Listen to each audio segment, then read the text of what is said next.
男人无意间发现自己的女朋友竟然在偷看不良录像。洋洋，你疯了！你大白天你在公司就看这乱七八糟的啊？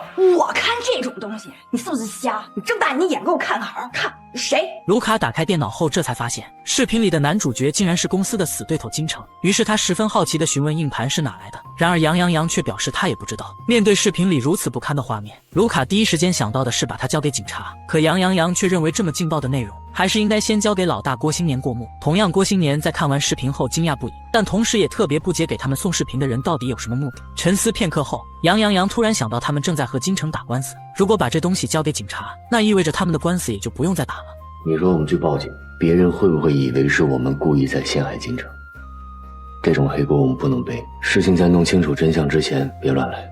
此时的郭新年还没意识到事情的严重性，并且这块硬盘也很快将会给几人引来杀身之祸。晚上，郭新年和温迪回到家里，结果却惊讶地发现防盗门竟然开着。两人走近一看，赫然发现屋里已经被翻了个乱七八糟，仿佛遭到了土匪洗劫一般。然而更蹊跷的是，房间内的保险柜虽然已经被撬开，但里面的钱和首饰竟然一样都没少。郭新年见状顿时警觉起来，他不禁开始怀疑，这很有可能与金城的那块硬盘有关。那报警啊，还等什么？我没有证据，我必须得先把事情的真相弄清楚啊！他们也太无法无天了，我就在这等着，让他们来，看他能把我怎么样。你是不了解他们就是帮亡命徒，这事要真是他们干的就麻烦了。说完，郭新年立马给卢卡杨洋洋打去电话，为了对方的安全着想，他还是建议两人离开家先出去躲一躲。然而卢卡却不以为然，认为郭新年的神经太过敏感。挂断电话后，卢卡挽着杨洋洋继续往前走，却不知他们的身后正跟着一名伪装成修理工的杀手。杀手一边观察着摄像头，一边拿出铁锤紧跟在两人身后。然而正当他准备动手时，您吓我一跳嘛！您怎么来了？好在杨妈妈的突然出现，这才让两人躲过了一劫。三人一阵寒暄，等杨妈妈离开后，停车场已经是空无一人。刚才是不是跟着他呀？哪有人跟着呀？你别吓我！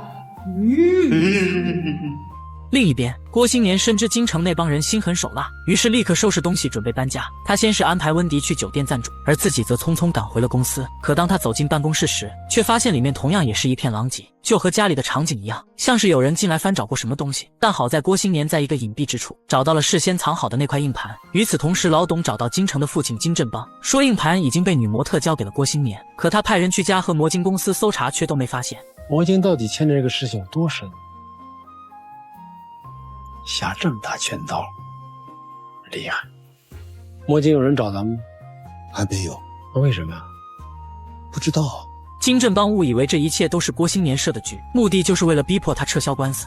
咱们只是挡一挡魔晶的财路，他们是要咱们的命啊！随后，金振邦目光凶狠地命令老董先去魔晶公司探一探郭新年的口风。隔天，当郭新年看到老董后，瞬间就明白了昨晚所发生的一切都是对方所为。起初，老董还是一副很不和善的样子，可当得知郭新年已经看过硬盘里的视频后，立马又装出了一副低声下气的样子，请求郭新年能够把硬盘还给自己。见郭新年不为所动，他又语气不善地开始威胁。见状，郭新年立马展开反击：硬盘我会报警交上去，你也别在这儿吓唬我。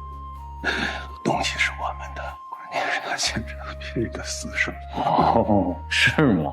无奈老董又只好搬出曾经混江湖的那一套，张口闭口全是人文道义和规矩。结果让他万万没想到的是，现在的年轻人压根就不吃这一套，甚至郭新年的眼神变得更加凶狠，毫不客气的就将老董赶出了门。眼看对方不遵循他所谓的规矩，金振邦也下定决心准备殊死一搏。而接下来他们心狠手辣的行为，也彻彻底底惹怒了郭新年。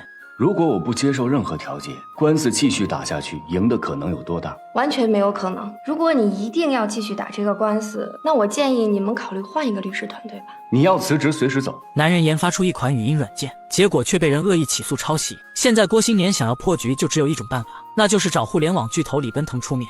李总，这件事情有点敏感，我和郭新年现在在2楼的咖啡厅等你。而正当李奔腾准备去和两人见面时，秘书却突然通知他说金振邦已经在楼下了。李奔腾万万没想到，双方势力竟然会同时找到他，但碍于金振邦的实力和身份，李奔腾无奈只好选择先与他会面。两人刚一坐下，金振邦就开门见山地聊起了官司的事，但最终的目的还是给李奔腾施加压力。官司不过是走个形式而已，怎么算都是我赢。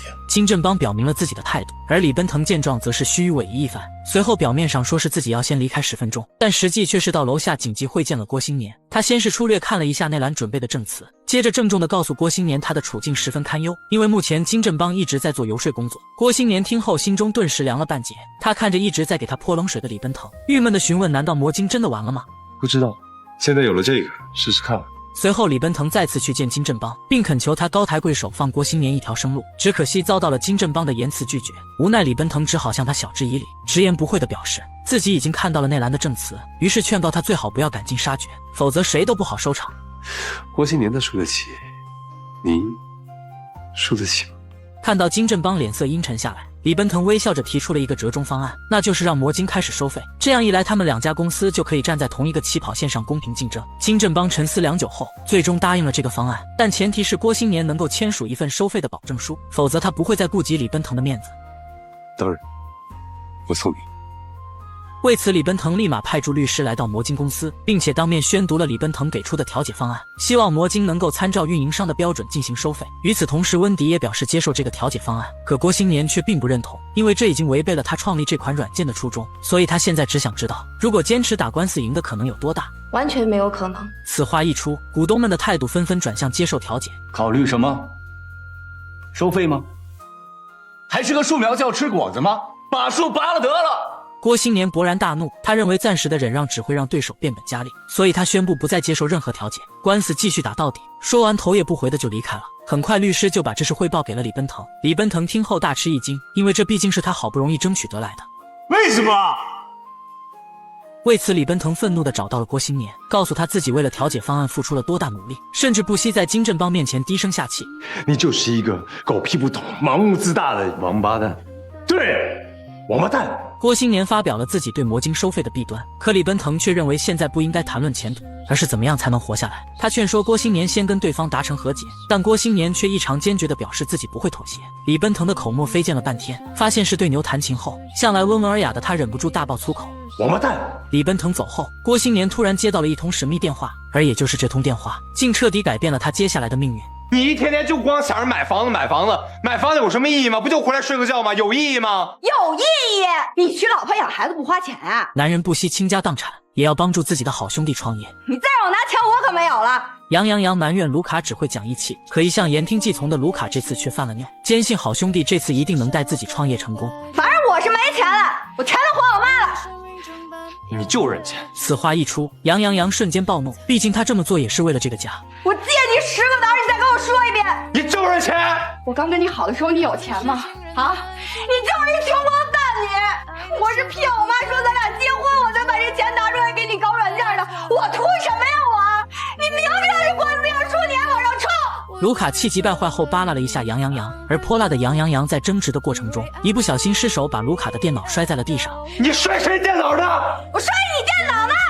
看着卢卡只顾着摆弄电脑，根本不哄自己，气得杨洋洋当场离家出走。殊不知两人刚刚的这一行为，竟给蹲在地库的杀手留下了可乘之机。见杨洋洋独自离开后，杀手随即就扛着一个黑袋子上了楼。通过外形来看，里面装的是一具尸体。很快到了后半夜，写完程序后的卢卡迷迷糊糊的去上了个厕所，可等他路过房间的时候，却发现床上竟躺着一个人。刚开始他还以为是杨洋洋回来了，所以也就没在意，甚至还小声嘀咕了一句有本事别回来。然而万万没想到，隔天一大早，卢卡眨眼惺忪的醒来后，推了推身边沉睡不醒的杨洋洋，却发现自己的手上沾满了血。为此他猛地拉过杨洋洋侧睡的身体，结果却惊悚地发现，床上这个女人不仅不是杨洋洋，而且额头上还沾满了鲜血。卢卡被吓得瞬间清醒过来，连忙滚下床，缩在一旁的墙角瑟瑟发抖。很快郭新年就接到了杨洋洋的电话，随后几人急匆匆地赶到派出所。看着哭哭啼啼一脸懊悔的杨洋洋，郭新年这才意识到卢卡出事了。而正当他不知道该如何是好时，老董突然给他打来电话。你好，郭总，怎么样？最近挺好的。这事儿是你干的吧？郭新年怒不可遏地质问老董为何要陷害卢卡，而老董先是装出一副无辜的样子，接着又给了郭新年一个地址，希望能和他见面好好谈一谈。很快郭新年根据地址来到一处废弃仓库，刚一见面他就指着老董的鼻子好一顿臭骂。你他妈混蛋！你要是个爷们儿，你就敢做敢当。见状老董也不再隐瞒，直言卢卡的事情就是他做的，但如果想要摆平这件事，郭新年必须答应他2个条件，一是交出他们家少爷犯罪的硬盘，第二则是让他立马关闭公司。要不然这次是卢卡，下次就不知道是谁了。愤怒的郭新年抡圆了胳膊，朝着老董的脸上就是一拳。发泄完情绪后，郭新年开车扬长而去，随后再回到魔晶公司，专门为卢卡请了一位辩护律师，并且声称这就是明摆着的栽赃陷害，同时关心则乱的埋怨律师，按照规定48小时后应该放人。你根本就不懂法，你连办案程序都不知道。所以我在问你呀，你不是律师吗？你冲我嚷嚷干什么呀？那怎么办？你说怎么办？你跟我说怎么办？你冷静点。随后律师拿出照片，说警方指控卢卡用酒瓶砸伤了对方后脑，同时酒瓶上还有卢卡的指纹。现在出现的证据链非常完整，那就是卢卡当天晚上喝了酒，在与未婚妻发生过争吵后，很有可能是和受害者进行过不正当交易，随后由于某种原因失手打死了他。胡说八道！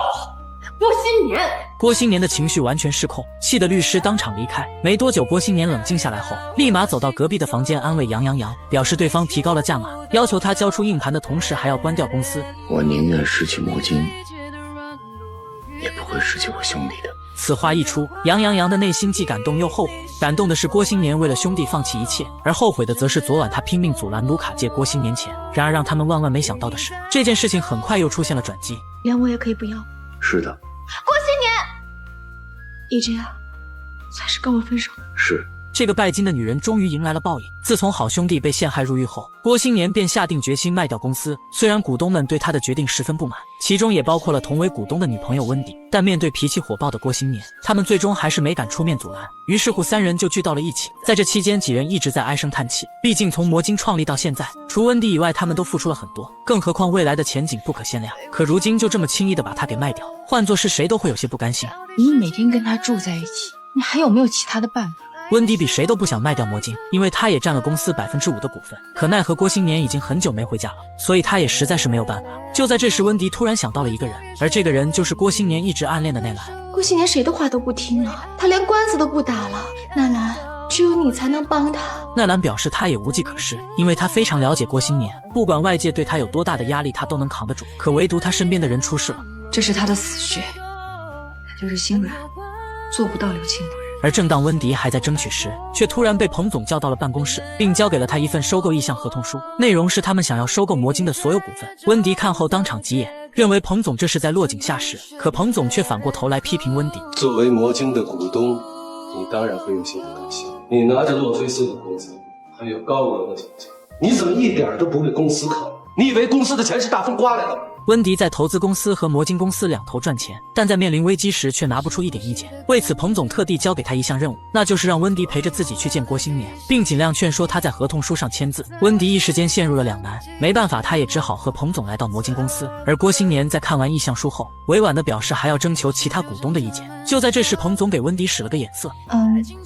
彭总的意思是，毕竟你是大股东嘛，首先要得到你的支持，其他的事情才好办。郭新年看着股份被压到极低的价格，心中的愤慨无以复加，但相比较救出好兄弟，他已经无暇顾及这些细节了。于是毫不犹豫就在合同书上签了字。届时彭总看了眼温迪，脸上露出了如释重负的微笑。深夜，郭新年回家发现温迪还在等待自己，当即便猜到了对方一定是有话要说。果不其然，当他准备回房睡觉时，温迪立马就叫住了他。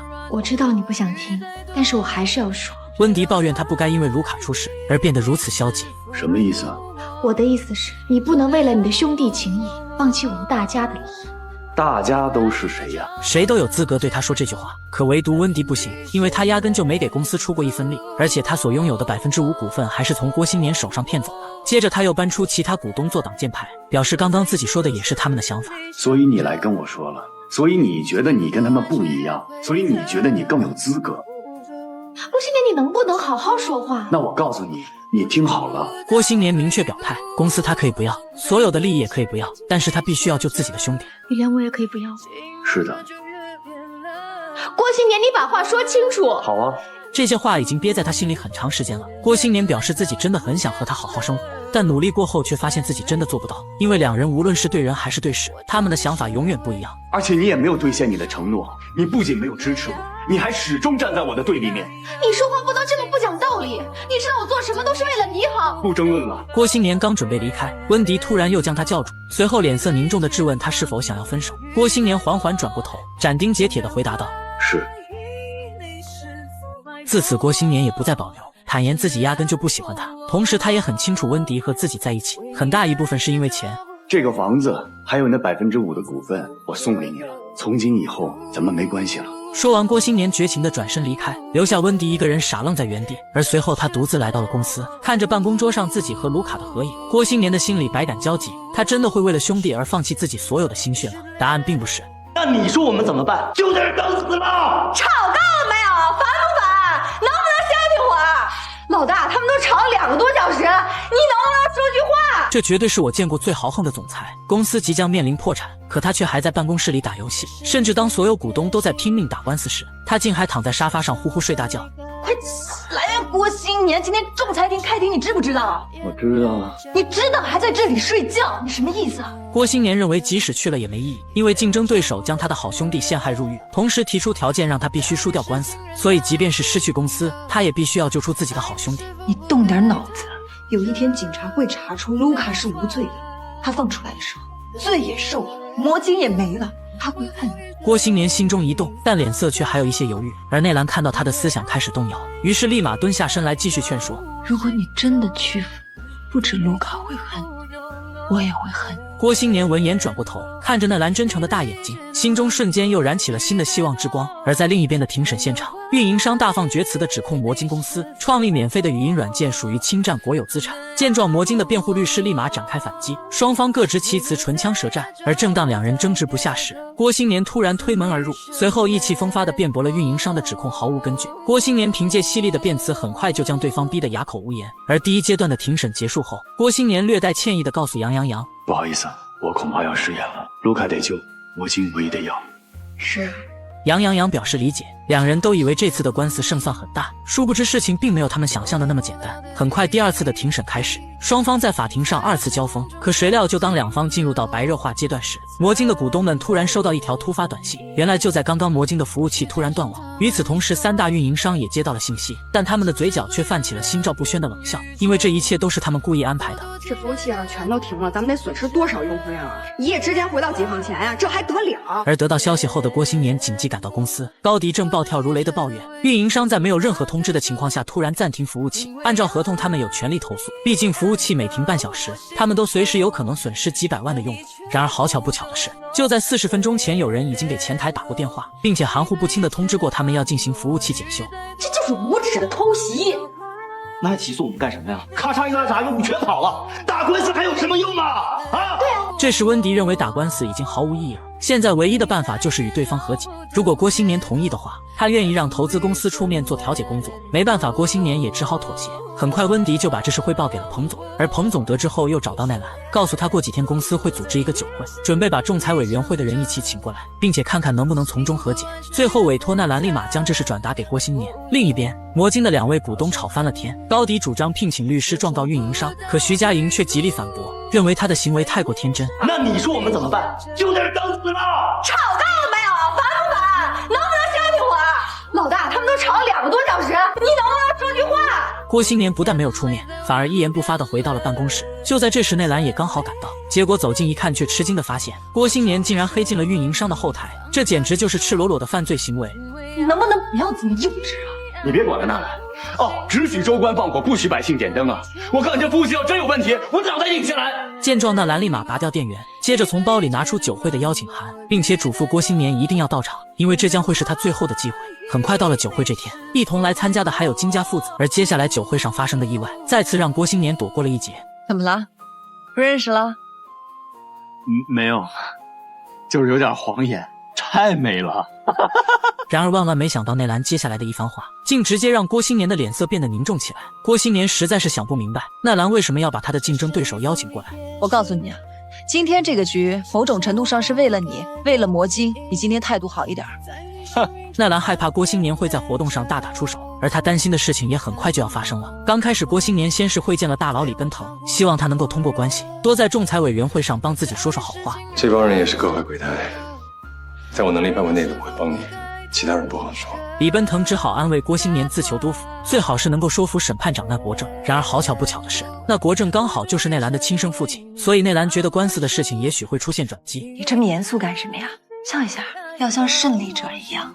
面带微笑。说完，内兰就牵着郭新年的手前往贵宾室。与此同时，前女友温迪刚好撞见这一幕，看着两人亲密的画面，温迪的心里也终于明白为什么郭新年会抛弃自己。毕竟每次他出事的时候，奈兰都会无条件的陪在他的左右，而这次也一样。奈兰以朋友的身份将郭新年引荐给了父亲，结果万万没想到，两人刚寒暄几句，大反派金振邦突然就凑了过来。因为内兰曾经与他的儿子金城谈过恋爱，所以他就一直刻意的拿着两人的关系说事。纳兰姑娘不理他了，这就回家发疯啊！我说我又不能替你谈恋爱，我这老头也没读过琼瑶啊，虽然有几房姨太太，可是这点经验也用不上啊。见郭新年有些蠢蠢欲动，纳兰急忙出面打圆场，表明他已经和金城没有任何关系了。可谁料金振邦依旧不依不饶，完全不顾及父女俩在外人面前的感受。不谈这个了吧？啊，年轻人的事情咱们最好不要管。我觉得得管。接着他又说，年轻人做事不过脑子，作为长辈就该给他们点教训。而他说了这么多，无不都在暗示郭新年。你说呢，年轻人？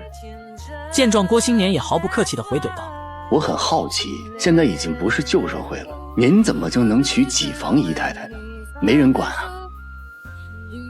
此话一出，现场的气氛瞬间变得紧张起来。但好在有那国政在场，金振邦只好接着身体不适的缘由准备离开。但在临走前，他还是劝告郭新年，年轻人一定要好自为之。随后内兰责怪郭新年不应该得罪金振邦，毕竟今天组这个局的目的是想让两人和解。可郭新年不以为然，非要选择与他硬刚到底。然而很不巧的是，他的计划很快就被温迪给搅乱了。温迪主动找到金振邦的犬子金城攀谈，并讽刺他只会在背地里搞小动作。怎料金城却装出事不关己的样子，继续打台球。魔晶服务器被关这件事情，我只能用4个字形容：说出来听听。自寻死路。金城觉得温迪是在吓唬自己，可温迪却笑着警告他说，以郭新年暴躁的性格，如果输掉官司，那后半生必定会咬着他不放。金城听后顿时就没了兴致，丢下球杆悻悻地离开台球室。然而温迪却并不打算放弃，他依旧不依不饶地黏着金城，甚至还利用郭新年和内兰的关系来挖苦他。我警告你啊，我不打你，别逼我。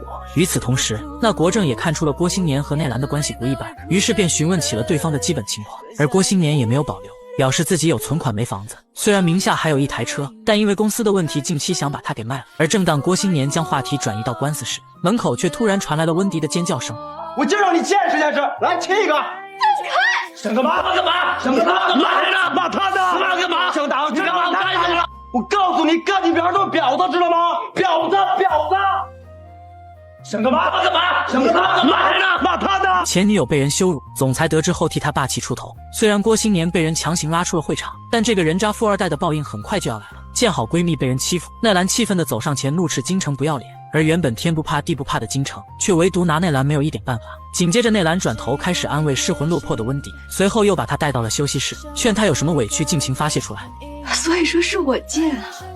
其实他说的也对，你说我算个什么东西？罗维不要，现在郭新年也不要我们分手了，我把它还给你。纳兰连忙否认，可温迪却冷笑着让他别隐瞒，因为他其实早就发现了郭新年每天晚上都会听着内兰的声音入睡。纳兰劝他能够冷静一点，并解释那一段语音是他们网恋时期的录音，而不是他故意给郭新年打电话的。你到现在还不承认你喜欢郭新年？温迪表示他刚刚亲眼看到奈兰主动牵着郭新年的手，两人十分腻歪地走进了贵宾室，而他脸上的那份得意是永远也无法掩盖的。温迪，我们是来谈判的。当时郭新年很紧张，我拉他的手只是让他放松一点，没有别的意思。我有眼睛，我不想。温迪指责奈兰毁了自己的幸福，可奈兰听后却并没有生气，反而还十分体贴地给他递去了纸巾。另一边，被金城陷害入狱的卢卡突然从看守所里被放了出来。得知这一消息后的郭新年激动不已，毕竟他曾经为了拯救兄弟，差点放弃了整个公司。于是他亲自跑到酒店门口迎接兄弟俩，一见面就紧紧地抱在了一起。一阵嘘寒问暖过后，郭新年好奇地询问卢卡是如何洗脱罪证的。庄小蝶这个伤是48小时之前的，是个旧伤，所以作案时间跟我们对不上。而且庄小蝶的伤也不是酒瓶子造成的，所以作案凶器也跟他对不上。最重要的是，通过楼道的监控显示，当天夜里有人背着庄小蝶上了楼，所有的证据都证明这就是一个转移罪证、嫁祸于人的案子。明白了。两人都很清楚这一切的罪魁祸首都是金城。而正当他们准备离开时，卢卡突然就看到了不远处的金城，为此满身怨气的他猛地站起身，然后怒气冲冲地飞上前，将拳头狠狠地挥在了金城的脸上。两人倒地后，金城抱着脸发出激烈的惨叫，可卢卡就像发了疯似的继续痛击他。就在这时，反应过来的老董及时将两人拉开。打我！老董找死了！而正当老董与卢卡纠缠时，一个服务生突然从人群冲出来，并以迅雷不及掩耳之势将一把餐刀狠狠地扎进了金城的胸口。郭新年和卢卡都傻眼了，原来这个服务生是庄小蝶的男朋友，而他之所以这么做就是为了给女朋友报仇。很快所有犯事人员都被带进了派出所。我跟你说，我飞过去那拳，吃奶的劲儿我都使上了，也是每天在鼻子锻炼的时候，太他妈爽了。以后不许这么冲动啊！没一会，两人办好了相关手续。就在这时，杨洋洋匆匆赶到，他替郭新年回家取了一个硬盘，里面存放着金城的犯罪证据。而郭新年接过硬盘后，立马又把它转交给了警察。哎，老大，你什么时候备份的硬盘？我怎么不知道啊？对付流氓就得用点非常手段，是他们先不讲道义的。另一边，因为餐刀没有刺中要害，所以金城暂且保住了性命。经过这么一闹，老董便劝告金振邦关闭公司，同时撤销与郭新年的官司。毕竟现在已经牵扯出了人命，可金振邦却不愿服输。结局不能停，官司不能输，这不是金城一人的事，他牵连的人太多了。等官司赢了，我立刻带金城离开这个是非之地。然而让金振邦怎么都不会想到的是，郭新年很快就对他们展开了反击。那我建议你马上把我娶了，跟我结婚。啊？我是说认真的，我有钱啊，我养你，给你开个游戏厅，让你好好玩，玩个够。一个身价上亿的公司总裁，却整天泡在娱乐城里打游戏，纳兰实在是搞不明白，曾经这个意气风发的郭新年，如今为何会变得如此自暴自弃？从今往后，我天天出来玩游戏，我撞死你！哎呀，较劲儿是吧？纳兰一把关闭了游戏机，同时指责郭新年的行为太过幼稚。可郭新年却认为官司反正赢不了，与其等着公司慢慢倒闭，倒不如提早出来享受生活。纳兰十分不满郭新年的态度，头也不回的就转身离开了。这时郭新年突然意识到了不对，于是立马起身追了上去。他一把拉住纳兰，生气了？我当然生气了。他表示，如果连郭新年自己都放弃了，那真的没有人能够帮他了。我恨不得仲裁结果马上出来，一刀把我捅死得了。这种钝刀割肉的感觉我真的受不了。我一直以为你是小强，是那个打不死的郭小强，没想到你也有认怂的时候。纳兰的话犹如一根续命针，瞬间又让郭新年燃起了新的希望之光。而在内兰的监督和指导下，郭新年又重新写了一份官司辩护词，但仔细思考了一番，却又认为这么做根本就改变不了什么。我坚信国家是支持互联网创新的。两人都坚信魔晶公司一定能够起死回生，殊不知这件事情并没有他们想象的那么简单。很快内兰就回到了投资公司，结果却发现此时的彭总正准备卖掉魔晶。我看到法务部在做合同，公司要把魔晶的股份全都卖给麒麟。你去法务那儿干什么？我是洛菲斯派驻魔晶的股权代表，这件事你是不是应该先跟我说一声？该说的时候自然会告诉你。纳兰语气不善地质问彭总，既然仲裁结果还没有下来，那为什么就这么肯定魔晶已经没救了？而且他可以断定，彭总这时候卖掉魔晶将会是他这辈子最大的失误。我跟你谈底牌了，魔晶走不了。因为他从侧面打听到，互联网大佬李奔腾正试图收购魔晶，所以即使魔晶打赢了这场官司，李奔腾也绝对不可能养虎为患。现如今的魔晶只有死路一条。而话虽然是这么说，但李奔腾的日子也并没有那么好。原因是其余4个股东不支持他收购魔晶，理由是等魔晶下个月的官司一输，很快就会被市场给淘汰，完全给他们造成不了一点威胁。在互联网的时代，所有的竞争是按天来计算的。我们现在还在说下个月，希望对手自然淘汰，醒醒吧！敌人在门口了，说不定我们明天就破产了。这里我要补充一下，李奔腾的原型人物是马化腾，他现在的公司就是企鹅 QQ， 而郭新年所创办的魔晶这款语音聊天软件，应该就是我们现在都在使用的某信的雏形。所以这也就是为什么李奔腾会是本剧最大的赢家的原因。一方面是取决于他的商业手段，但更重要的还是他有着敏锐的思想和眼光。我告诉你我的原则是什么，我宁可死在改革的路上，我也不会在过去的光辉里面睡觉。李奔腾认为，与其和起死回生的魔晶拼个你死我活，倒不如趁现在对方面临官司的时候将他低价收购。说了这么多，李奔腾希望股东们能够表个态，可众股东面面相觑后给出的回答竟是年纪大了不想再折腾，同时还希望李奔腾能够和他们一起去澳洲享受生活。是吗？你要出国啊？澳大利亚的别墅收拾好了？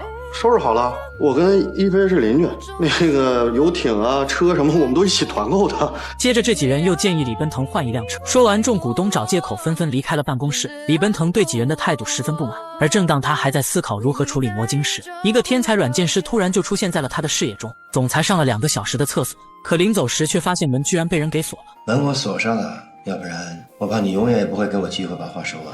你是谁？我凭什么听你说话？罗伟请求对方给自己5分钟时间，因为他手里有一个价值1000亿的项目，而李奔腾本想花5分钟看个笑话，殊不知罗维接下来的表现竟彻底改写了他的命运。很快，罗维便开始组装早已准备好的图表支架。短短几秒钟时间，一张语音软件的项目计划图就出现在了李奔腾眼前。相信上面的这款软件大家都不陌生，因为它就是我们现在都在使用的某信。可在当时那个聊天软件盛行的年代，剧中李奔腾的原型人物马化腾又是如何选择的呢？刚上来，罗维就阐述了自己的观点。首先，他认为郭新年的魔晶必死无疑，原因是只有语音聊天功能太过于单一，所以他设计的这款软件会增添许多功能。第一，他想通过李奔腾麒麟公司的技术，尽快完成对语音图像的基础建设。其次，基于智能手机的私信材料，我开发出一款叫摇一摇的功能。这个功能可以快速的让我们知道周边有多少人在跟我使用同样的软件，这一点很重要。我相信这个功能会在一段时间内成为爆点。这一点罗维的思想确实超前。而第三个功能是他这款软件的核心，那就是除语音聊天以外，再新增添一个网络电话的功能。4G 网络一旦铺设完成，网络电话将不再有任何障碍。而第四步就厉害了。他想让李奔腾导入麒麟软件，也就是当时企鹅 QQ 的用户资源。为此，等这款软件成熟以后，他会立马开发一个电子商务功能，并且设立一个独立的付款系统。当我们的用户足够多的时候，我们就会变成一家虚拟银行。李奔腾脸上的表情瞬间阴晴不定，毕竟电子商务在当时是沃云生的天下，而沃云生的原型人物正是马云。你知道你在干什么吗？我在给沃云生挖坟。李奔腾的表情耐人寻味，或许这也是他此刻内心真正的想法，但毕竟这不是儿戏。因为罗维设计这款软件，首先会得罪郭新年的魔晶，然后逼死社交类的软件，再逼死3大运营商，逼死了聊天室和论坛。你还要把沃云生给埋了？你能不能告诉我，如果这不叫找死的话，这世界上还有找死这件事呢？如果怕死，我就不会出来创业。罗维很清楚自己刚刚的一番话彻底打动了李奔腾，为此他便自信地表示这是一次历史性机遇。如果李奔腾怕死，那他保证自己永远也不会来打扰。果不其然，李奔腾一改往日儒雅的常态，凶神恶煞般的警告罗维：你的命是老天爷的，但剩下的一切全是我的。好，你要什么我都给你，但是如果我发现你的脚尖上沾了一点别人家的土，我会让你后悔为什么要认识我。成交，开门。两人似乎达成了某种协议，但事实远比我们想象的还要复杂。因为在这之前，罗维也曾找到过沃云生，希望沃云生能够给他的项目投钱。只不过这2次有所不同，那就是罗维向沃云生隐瞒了开发电子商务的事。好巧不巧，沃云生对聊天软件不感兴趣，于是也就婉拒了罗维。所以后来罗维又去找了李奔腾，可他不知道的是，沃云生和李奔腾私下里是好友。我不相信罗维给我的是唯一的一份，还没给你吗？他找过我。李奔腾也只是一笔带过，因为罗维在卫生间里的演讲的确让他产生了私心，毕竟电子商务才是当时最赚钱的项目。没过多久，罗维再次找到李奔腾。之前我给您的那个网络电话的事情，您还没有给我反馈的。李奔腾埋怨罗维找过沃云生，并且还向他隐瞒了开发电子商务的事。你现在跳过他，直接跟我谈，你让我怎么面对我的朋友？而罗维也是一个聪明人，他很清楚李奔腾这是在装清高，毕竟像他们这种级别的商业大佬，没有一个人的创业手段是绝对干净的。随后镜头拉远，两人说了一些悄悄话，结果等镜头拉近时，李奔腾却突然下定了决心，我要看详细的资料。而接下来李奔腾和罗维紧密的配合，完美诠释了什么叫做明修栈道，暗度陈仓。男人在卫生间里演讲，可马桶边的总裁却是满脸享受，因为他发现男人提出的创意价值超过1000亿。很快，李奔腾就找到罗维创业的地下室。告见财神爷亲自上门，罗维一时间震惊无比，于是他手足无措地将李奔腾请进地下室。本以为对方是来寻求合作的，殊不知事情并非他想象的那么简单，因为李奔腾一上来就把含有演讲资料的 U 盘还给了罗维。你不是觉得我的软件做得不够好吗？这只是个山寨软件，麒麟企业不应该参与。而李奔腾刚准备离开，罗维却突然将他叫住，并提出想和他单独谈一谈。见状，秘书和小弟识趣地走出门，在这期间，秘书还偷偷给小弟塞了张名片。而在地下室里，罗维十分坚定地认为李奔腾一定是存在难言之隐，不然以他这样的身份，不至于为了还一个破 U 盘还亲自跑一趟。我再问您一遍啊，您真的觉得我这款软件做得不好吗？李奔腾没再反驳，只是说罗维在生活上有困难可以随时找他，甚至临走时还不忘和他击个掌。而也就是这一掌，竟彻底改变了两人接下来的命运。走出地下室后，李奔腾特别严肃地提醒秘书，他什么时候打电话给你，你第一时间把电话转给我。不用问他什么事儿，也不用管是几点。好，既然这样，那他刚刚为什么要拒绝罗维呢？原来李奔腾想要开发新软件的想法遭到了公司其余4位股东的强烈反对，所以他再一次将4人召集在一起，并且慷慨激昂地发表了一番创业言论，表示移动互联网的战争日新月异，如果再不做出改变，他们的麒麟公司随时都有可能被淘汰。然而即使他说了这么多，众股东仍旧是不愿接受，理由是他们年纪大了，不想再折腾。你们把我开除得了。有理不在声高，淡定。而也就是在这一刻，李奔腾心里已经做好了另起炉灶的准备，同时这也意味着他随时都有可能被踢出董事会。但对于追求梦想的他来说却已经不重要了。为此，李奔腾第一时间就派人将罗维请到公司。首先他一上来就没收了罗维的手机，并且要求他不得与外界取得联系。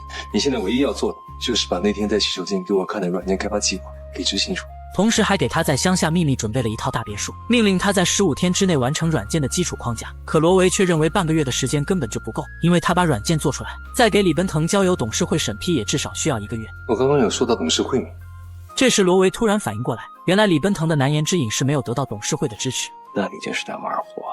哼，那又怎么样？李奔腾压根就不在乎，因为他们接下来的操作很有可能会创造历史。见状，罗维也没再怀疑，毫无保留地决定与他一起背水一战。很快，秘书就将罗维带到了一处秘密基地，并指了指破旧的仓库，表示这就是李奔腾安排给他搞研发的位置。而让罗维更意外的是，他的小弟竟然已经被送到了这里。这么看来，李奔腾早就布局好了一切。罗维并没有太在意，毕竟一开始谁都会有新鲜感。你怎么那么高兴？这不比咱们那个地下室空气好呀？然而理想很丰满，但现实总是那么的残酷。在接下来的日子里，两人每天就只能吃馒头配泡面，就连一旁的小弟都替他打抱不平，欲言又止地询问他难道就这么认了吗？这时罗维开始说起了气话，表示他们这是在创业，吃点苦难道不应该吗？不是怕吃苦，而是怕人家没把咱们当回事。此话一出，罗维的心里不禁产生怀疑，难道自己真的是李奔腾宏伟蓝图中的一枚棋子？而在接下来的日子里，在这个与世隔绝的地方待了半个月的两兄弟一点点陷入了沉思。他要是撤，咱们可以点进步。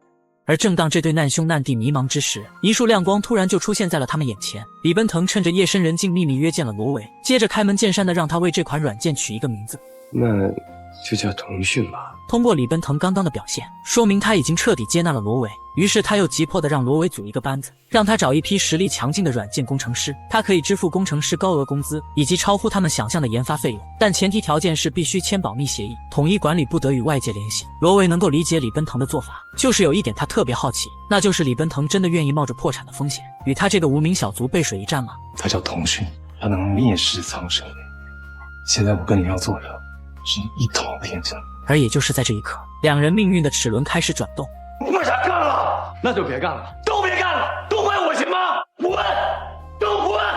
程序员不好好工作，却整天把自己关在房间里打桩，而女朋友只是上前关心一下，他竟一把将其甩到了一旁。好在这时郭新年及时出马，这才强行将他控制了一下，同时语气暴躁地询问他到底想干嘛。我为啥干了？然而卢卡不知道的是，其实郭新年心中也憋着一股气，于是恼羞成怒地大喊着让他滚。滚就滚，我早想走了，你滚啊！从做梦境的第一天起，所有人砍了我脖子，我都没说过我一天。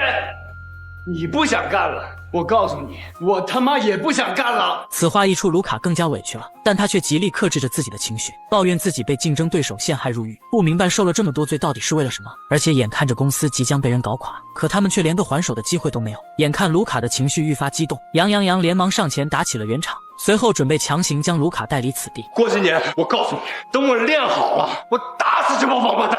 郭新年也委屈啊，因为作为总裁的他承受的比谁都要多。于是事后股东高迪把几人召集在一起，同时宣布了一项纪律，那就是从现在开始，不管谁有多大的怨气和情绪，都不允许再冲郭新年发脾气。他压力太大了。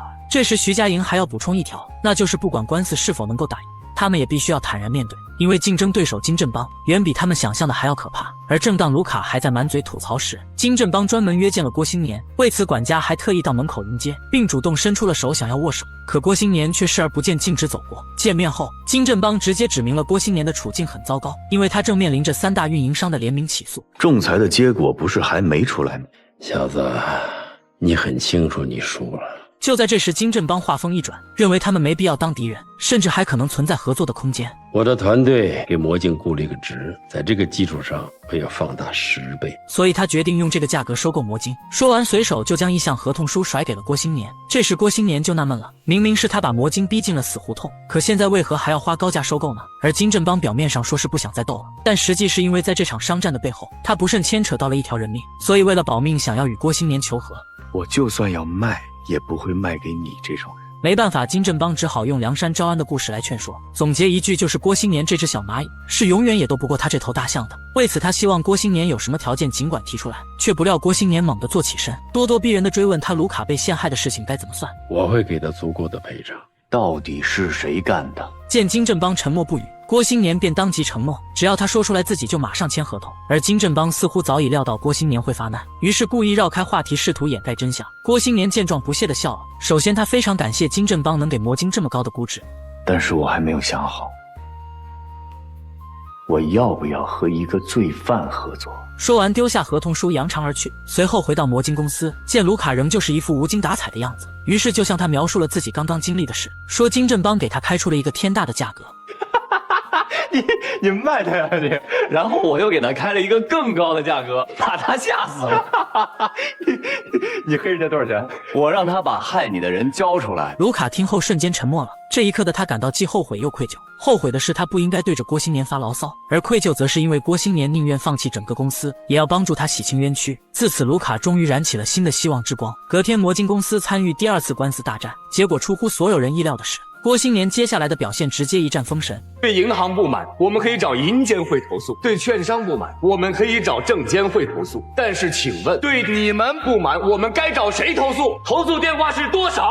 运营商仗着自己是关系户，竟强行欺负一个创业者，殊不知他们的报应很快就要来了。自从魔晶案最后一次庭审开始，众股东便劝说郭新年千万要冷静，即使他心里有再大的委屈，但也要为所有股东的利益着想，并且接受对方的调解方案。听着众人七嘴八舌的劝说，郭新年脸色凝重，始终一言不发。很快，在审判长那国正的主持下，关于运营商控告魔晶案的最后一次庭审开始。刚上来，运营商就故技重施，指控魔晶这款语音软件侵占国有资产，同时还利用破坏通信行业平衡而大肆做文章。被申请人，请你做最后陈述。郭新年迫于压力，当面承认自己之前说了一些过激的话，甚至一反常态地走上前，弯腰鞠躬向3大运营商致歉。而郭新年的突然屈服，瞬间就引起了台下一片哗然。随后双方进入调解环节。然而让郭新年万万没想到的是，运营商这次压根就没给他留活路，交出魔晶，由运营商控股。总之就是让魔晶在运营商的监管下运行发展。道理很简单，自从魔晶这款免费的语音软件上架后，对3大运营商的短信和通讯业务冲击巨大，所以为了维护自己的利益，他们只好选择将魔晶扼杀在摇篮里。而郭新年见状也没再退缩，直接选择了与运营商当面硬刚。一切问题的根源都是垄断，因为垄断，你们没有动力给老百姓提供靠谱的宽带。通过互联网数据统计，郭新年发现4兆宽带网的造假率高达90%。虽然网速被大大降低，但他们对网民的收费却从未减少。再比如漫游费和手机短信，10年前是1毛钱一条，但10年后的今天却依旧如此。即便是异地跨网，1000条短信的成本也不超过1块钱。所以你们这就是掠夺式收费。但是不习惯又能怎么样呢？对银行不满，我们可以找银监会投诉。但是请问，对你们不满，我们该找谁投诉？投诉电话是多少？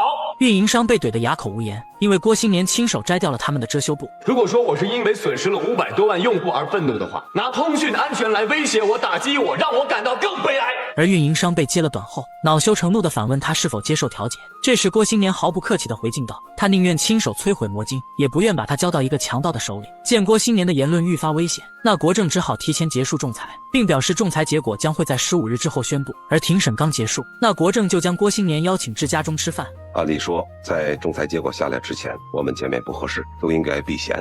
但是他目前有一项特殊任务，需要向郭新年了解一些情况，而这本应该是一个很严肃的画面，却不料那兰妈妈突然就打断了几人。郭新年，阿姨听说你离过婚，是真的吗？郭新年瞬间愣住了，见状，一脸羞涩的内兰急忙将母亲拉进了厨房。回归正题，那国政通过这次仲裁深有感触，尤其是郭新年对运营商的批评，也引起了上面大领导的重视，所以要求他专门找郭新年谈谈，对当下通信行业有哪些看法和意见。刚开始郭新年还有些拘谨，可在内兰的鼓励下，他又立马滔滔不绝地说了起来，深刻而又直接地指出了运营商存在的弊端。结果万万没想到，正当双方聊得如火如荼时，那妈妈突然又走了过来，插嘴问道：“阿姨还想问你，你为什么要离婚呢？”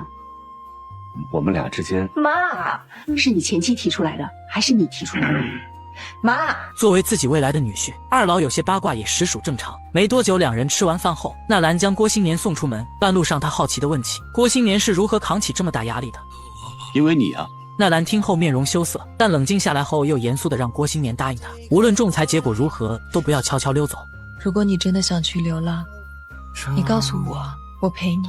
郭新年不傻，自然听得出言外之意。面对内兰别样的深情告白，他的心里一暖，直接一把将她揽进了怀里。可奈何魔晶现在正面临危险，所以他不得不先去拯救自己的梦想。而接下来发生的一场意外，也让郭新年重新走回了人生巅峰。服务生突然举起餐刀，一把扎进了富二代的胸口。见状，管家连忙冲上前，使出一招飞掌将服务生打倒在地。而让京城怎么都没想到的是，这明明是父亲惹下的祸端，可最后遭罪的却是自己。好在餐刀并未刺中要害，这才让他勉强保住了一条命。虽然父债子还也不是没有道理，但京城的心里却始终咽不下这口气。而正当他决定找父亲兴师问罪时，警察却突然找上了门。一是有人用硬盘举报他私生活混乱，二是查出了刺客服务生的真实身份，他是庄小蝶的未婚夫，声称要替庄小蝶报仇。京城一时间愣在了原地，因为这件事情已经牵扯到了自己。警方通过硬盘内的视频查出，京城与死者庄小蝶存在不正当关系。好巧不巧，庄小蝶的未婚夫又捅了他一刀，所以警方怀疑他与庄小蝶被杀一案有联系。见状，京城立马说出了案发当天自己的行动轨迹，毕竟这事确实跟他没关系。而警方通过证实也排除了对他的怀疑，但在案件调查清楚之前，让他别离开北京。走出派出所后，京城愤愤不平，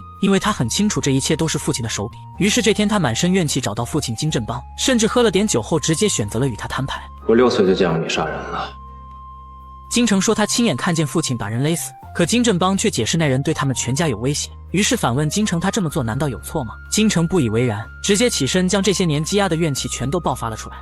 你口口声声说是为了我好，为了我的幸福，其实呢，你只爱你自己的面和你的那些钱。当初他创办公司只是为了追回前女友，可谁料金振邦非要在里面插一脚，最后事情越闹越大，硬是把他扯进了这场乱局之中。你不爱江山爱美人可以，金振邦认为这虽然是一个小公司，但却也代表着他们金家的脸面，所以希望金城在追爱的同时，首先应该要学会做一个正经人。金城听后不屑地笑了，他承认自己不是一个好人，但金振邦远比他想象的还要可怕，因为他指使管家杀了庄小蝶，导致对方男朋友为了复仇捅了自己一刀。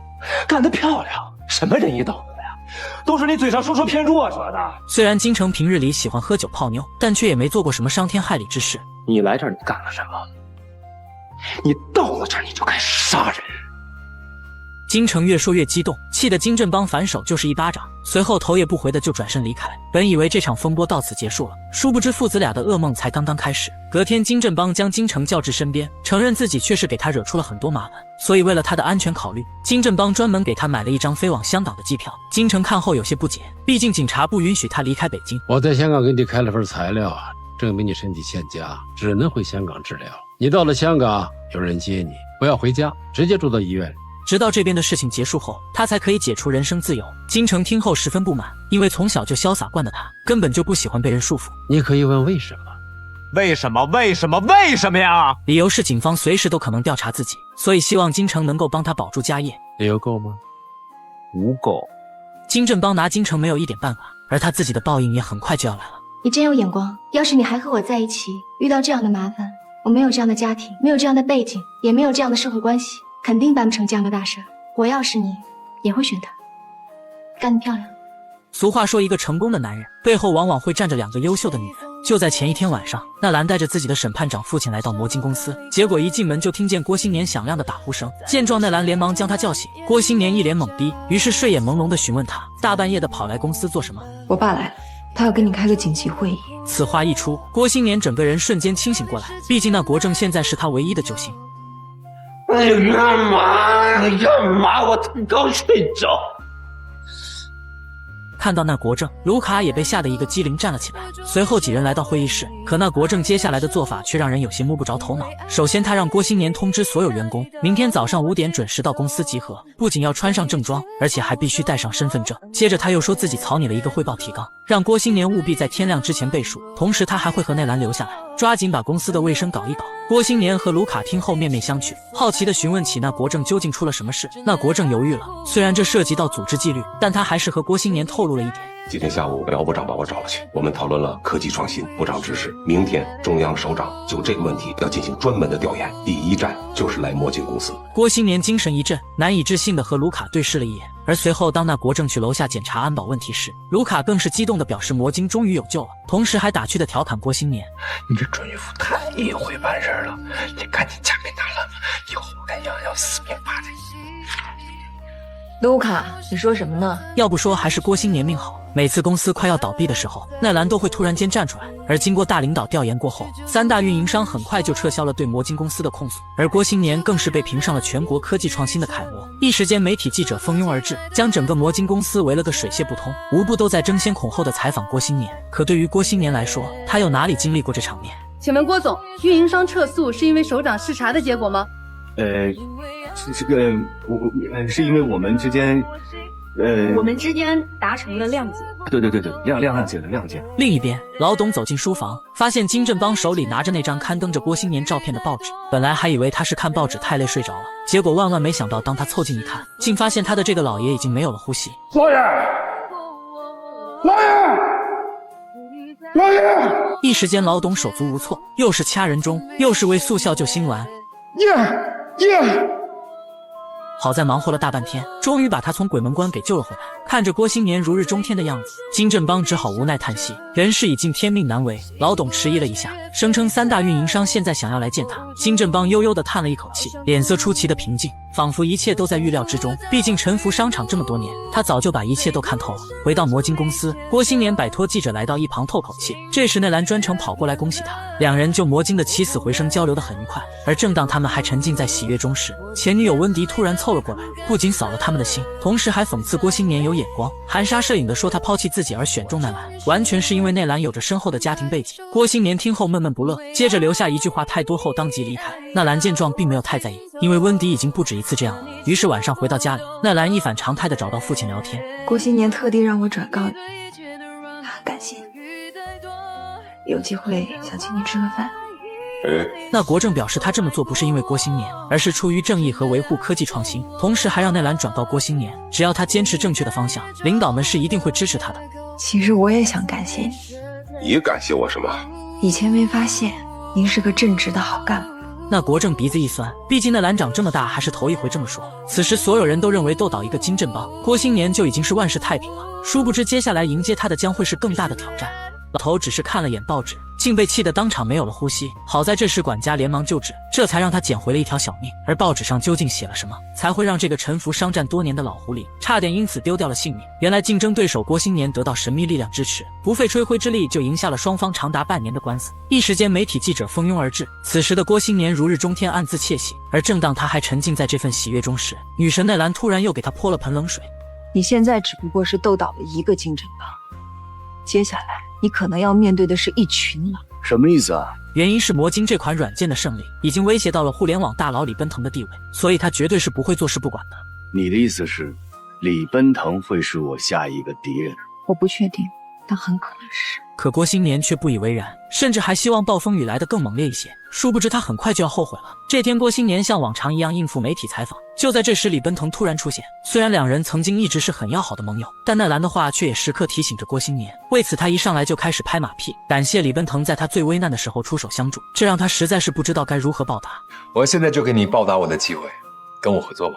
李奔腾单刀直入地表达了想要收购魔晶的意图，并且劝说郭新年如果想要做大做强，就必须要得到自己的支持。郭新年听后深吸一口气，因为他事先早已料到李奔腾此行并不是来道喜的，而是明里暗里的在威胁自己。我真不是威胁你，我说的是实话。郭新年笑了，他把李奔腾形容成鳄鱼，再把自己比作是泥鳅，试想一下这两者合作结果会是怎样呢？郭新年双手合十祈求李奔腾，希望他能够放自己一马，可李奔腾却一语双关地表示，鳄鱼的耐心也是有限的，然而郭新年仍旧是不以为然。其实李奔腾的心里很清楚，郭新年是永远不会屈服于任何人的，所以他事先早已做好了应对准备，那就是在乡下安排了一个秘密基地，并且让罗维开发一款比魔晶还牛的软件，而罗维这边也给他秘密招揽了一批国内顶尖的软件工程师。我的要求你还记得吧？保密，忘了什么也不能忘了保密，弄得现在人家都以为我在干特务。说到保密，罗维还是忍不住的想知道，难道李奔腾真的没办法动用麒麟公司的一点资源和人脉吗？我现在有自身的路，跟我一起创业的老兄弟不会帮我，我有可能要被迫放弃麒麟，放弃国内最顶尖的互联网公司，来和罗维这个穷小子从头开始。可想而知，他们想要研发的这款软件是多么的重要。所以对于你来说，到底是生意更重要，还是兄弟更重要？不做一个梦就不像兄弟，生意一点都不重要。所以李奔腾还是在意他这几个兄弟的，可奈何这4个兄弟整天就知道作妖。这不，他们见郭新年逆风翻盘后，又立马山寨出了一款类似魔晶的软件。只要有咱这2亿用户垫底，一旦推出的话，这个市场的乱象就结束了。可李奔腾却不屑于此，同时冷冷地阻止他们不准发布。众股东听后有些不解，毕竟这款软件可以和魔晶同时并存，但李奔腾认为说的好听是与时俱进，说的不好听是山寨，是抄袭，是贼，就成贼了呢，托尼啊！这话怎么说的这么难听呢？股东听后大为愤怒，因为他们这也是在给李奔腾赚钱。可李奔腾却表示这不是钱的事，而是他不屑于与任何一款软件并存。他想做一款独一无二的软件，一经推出，第2天世界彻底安静的那种。你是 CEO， 你说对就对，你说不对就不对。你跟我置什么气？李奔腾还是说服不了众股东，而众人也被李奔腾的固执激怒的陆续拂袖而去。这么看来，这帮兄弟已经彻底没救了。为此，李奔腾抛弃幻想，直接加速了罗维那边的研发计划。不许找男朋友。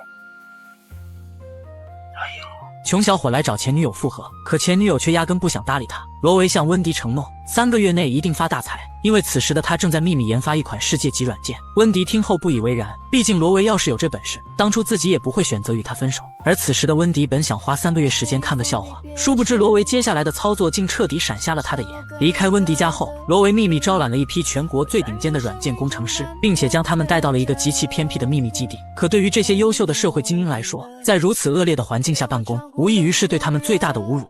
老孙，我给你多少钱1个月？跟你原来工资比，翻了几倍？告诉我。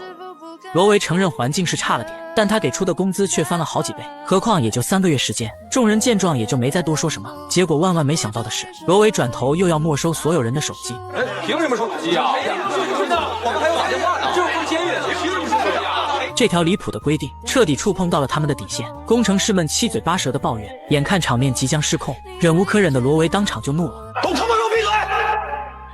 哪成这么多废话？谁不愿意交？车还在，收拾东西，滚蛋！”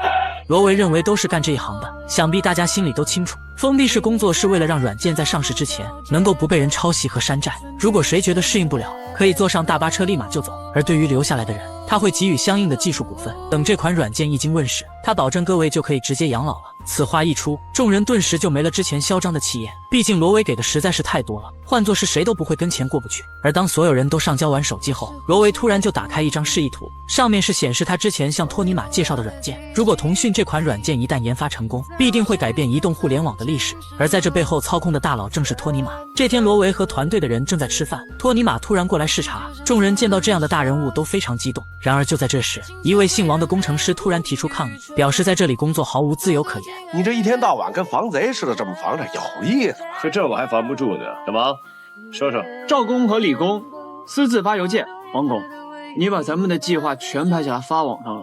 哎，王工听后瞬间就急眼了，认为罗维在背后监控，侵犯了他们的隐私权。见状，罗维再次解释，他们这么做也是为了防止泄密。然而王工却不理解了。这样啊，咱们平心而论，就说咱们研发的这个软件，你觉得有人投吗？我呀，我投的。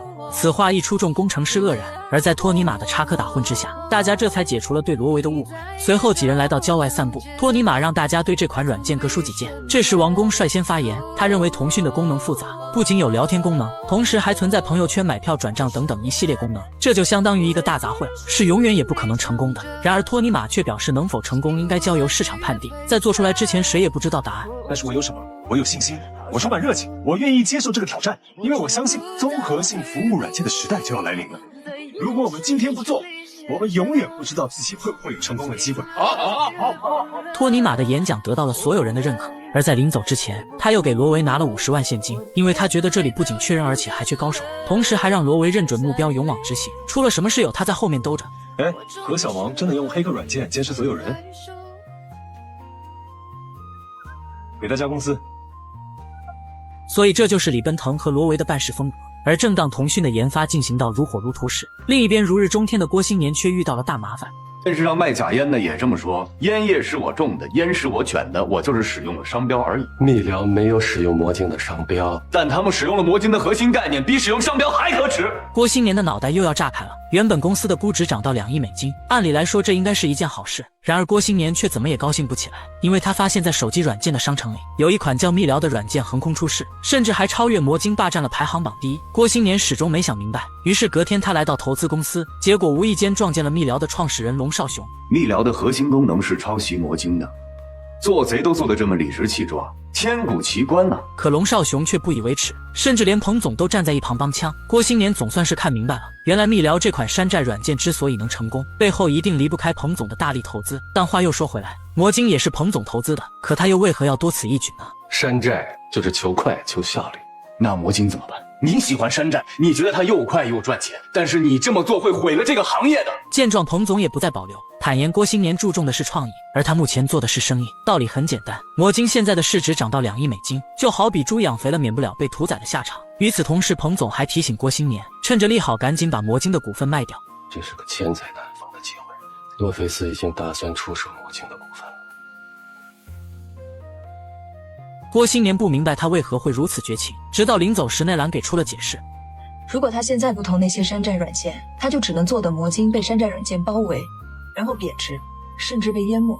就连内兰都觉得郭新年应该尽快卖掉股份。魔晶是我跟你共同的孩子，你让我杀了吃肉。所以郭新年是一个好的创业者，但却不是一个好的商人，因为他追求的不是金钱，而是想要把魔晶打造成世界第一的梦想。可他一回到公司，股东就紧随其后的给他安排采访，这让他根本没办法好好工作。更过分的是，就连技术总监卢卡也都出去享受生活了。真是没人干活了。高迪清楚其中的内幕，于是便试探性的询问郭新年：“温迪找你谈了吗？谈什么？”原来4位股东在分析完形势后，正在悄悄密谋如何卖掉魔晶。然而郭新年却并未当回事，甚至还陪着卢卡到婚纱店看杨氏婚纱。按理来说，小股东请个婚假很正常，可郭新年却认为目前形势紧张，于是让卢卡尽快开发出网络电话的功能。如果这次升级我们做不好，老家就被炒了。卢卡表面答应，但郭新年却察觉出他有些心不在焉。刚开始还以为他是因为结婚紧张，可谁料卢卡瞄了眼杨后，和高迪一样试探性的询问郭新年：“温迪跟你谈过吗？他让我谈什么？”卢卡，你过来帮我挑挑呀！直到这时，郭新年才意识到，原来所有的股东都在有事瞒着他。离开婚纱店后，郭新年独自一人来到天台透气。这时，徐佳莹火急火燎找了过来，指责他竟然还有闲工夫晒太阳。楼下还有一大堆记者等着他采访。见状，忍无可忍的郭新年说起了气话：一个正面临危机的公司，整天就知道开记者招待会，要不干脆宣布倒闭算了。徐佳莹忍不住笑了，说他们的好日子马上就要来了。郭新年听后一头雾水：温迪还没跟你谈吗？谈什么呀？不是，我就不明白了，哎，怎么每个人都问我温迪有没有跟我谈，温迪有没有跟我谈，谈什么呀？出什么事儿了？见状，徐佳莹也没有说破，只是让他去找温迪谈谈，并表示温迪的观点代表着他们所有股东的意见。我现在就去找他。你这就是背着我搞政变，赤裸裸的背叛。你就是一个神经病。总裁好心把股份送给前女友，可前女友却想背着他偷偷卖掉公司。自从魔晶的市值达到2亿美金后，股东们便纷纷动起了歪心思，但碍于郭新年的暴脾气，他们也只好委托温迪去面谈。而作为郭新年的前女友，温迪一上来就打起了感情牌。我确实很爱钱，但我不想让人瞧不起。于是温迪就拿出了房产和股份，准备退还给郭新年。然而郭新年又哪会接受？因为他现在只想知道温迪弯弯绕绕了这么久到底想说什么。见状，温迪也不再保留，坦言现在是魔晶市值的最高峰，应该抓住机会把股份全部卖出，并且自己已经找所有人都谈过了，他们都表示同意自己的看法。是你煽动的吧？你知道咱们俩为什么会分开吗？你知道这个世界上还有比钱更重要的东西叫做信任吗？咱们俩根本就不是一路人。可温迪却反驳每个人都有梦想，而不是只围着郭新年一个人转。梦想？你还配谈梦想？温迪确实没有资格，毕竟他手里的股份还是从郭新年手中骗走的，可他却想煽动其余股东卖掉股份，这简直就是赤裸裸的背叛。为此，次日一早，郭新年就召开了股东大会，他声情并茂地向大家讲述了创造魔晶的艰难历程，希望大家能够再给自己一次机会。众人十分不解，现在名利双收的郭新年到底还想要什么？我的梦想超越李奔腾，我要做乔布斯。然而他这一番慷慨激昂的陈词，在大家听来却无异于天方夜谭。于是散会后，温迪又将几人聚集到一起，并且提醒大家郭新年才是大股东，靠他们手里的这点股份根本没有资格卖掉公司。这时徐佳莹就纳闷了，难道魔晶真就到了非卖不可的地步了吗？见状，温迪立马开始分析，同时刻意夸大了密聊的出现对于魔晶造成的致命影响，为的就是故意渲染股东们的消极情绪。不卖必死，咱们的郭委员关键时刻很严持。我诚恳的希望你可以代表我们3个，帮助我们走出困局。以后魔晶的故事由你来讲。最后，温迪成功鼓动大家推举自己充当魔晶的代言人，但他接下来的操作却让人大跌眼镜。为了卖掉股份，他甚至不惜找到了郭新年的死对头金振邦。商业竞争嘛，输赢是天命，只有永远的利益，没有永远的情绪，你说是吧？可毕竟两家之前大战过一场，所以金振邦压根就不想牵扯其中。与此同时，郭新年也没有闲着，在奈兰的带领下，两人再次找到电商大佬沃云生，希望他能够给魔晶做 B 轮融资。说说，你要 B 轮融资做什么用？我要做语音和文字的转化，因为只要有钱，他们就可以完成技术升级，从而得到股东们的认可。这时沃云生就不明白了，他们公司内部的问题，自己又凭什么要帮他？相信你应该知道了，李奔腾收购了洛菲斯手里魔晶的股份，他要围剿魔晶，司马昭之心，路人皆知。一听这话，沃云生瞬间打起了精神，毕竟李奔腾之前坑了他一把，所以这次他必须要找回场子。魔晶的 B 轮，我投。隔天一大早，温迪回到公司后，便把自己走访6、7家公司的结果告诉给了大家。首先，他认为李奔腾已经开始在背后动手脚了，所以基本上没有人敢收购魔晶的股份。而正当几人还在密谋时，郭新年突然走了过来。各位董，这一大早就背着我偷偷摸摸的搞政变呀！郭新年意味深长地看了眼温迪。这时徐佳莹就说了，现在根本就不是他们要卖股份，而是李奔腾已经对魔晶展开围剿了，所以现在谈这些已经没有任何作用了。我知道啊，你们怕什么？我们有什么好怕的？只要完成 B 轮融资，李奔腾的围剿就成不了。众人听后面面相觑，高迪更是嘲讽性的向他竖起了大拇指，因为他们都认为郭新年这是在吹牛逼，于是一言不发，陆陆续续的离开了。唯独温迪在离开前忍不住提醒，郭新年现在的对手不是李奔腾，是资本，资本的力量太大了，你赢不了，你和纳兰加在一起也赢不了。那就走着瞧。你让我挣820多个亿，你可真够狠的，姓李的。是你先在背后搞我的。为什么李奔腾会成为本剧最大的赢家？一方面取决于他的思想和眼光，但更重要的还是他有着异于常人的商业手段。就目前的形势来看，李奔腾正在全力围剿郭新年的魔晶，可谁料就在这关键时刻，沃云生突然横插一刀，决定帮助郭新年完成 B 轮融资，好让他杀出李奔腾的包围圈。然而李奔腾也不是吃素的，当得知沃云生在背后使坏时，立马动用了所有资源向他发出了警告。报纸上的文章是你写的？当然。你让我挣820多个亿，你可真够狠的，姓李的。李奔腾一脸严肃地表示，是他先在背后搞自己的。我在围剿魔晶，你居然想把我的网扯出个洞来？你停手，我就这。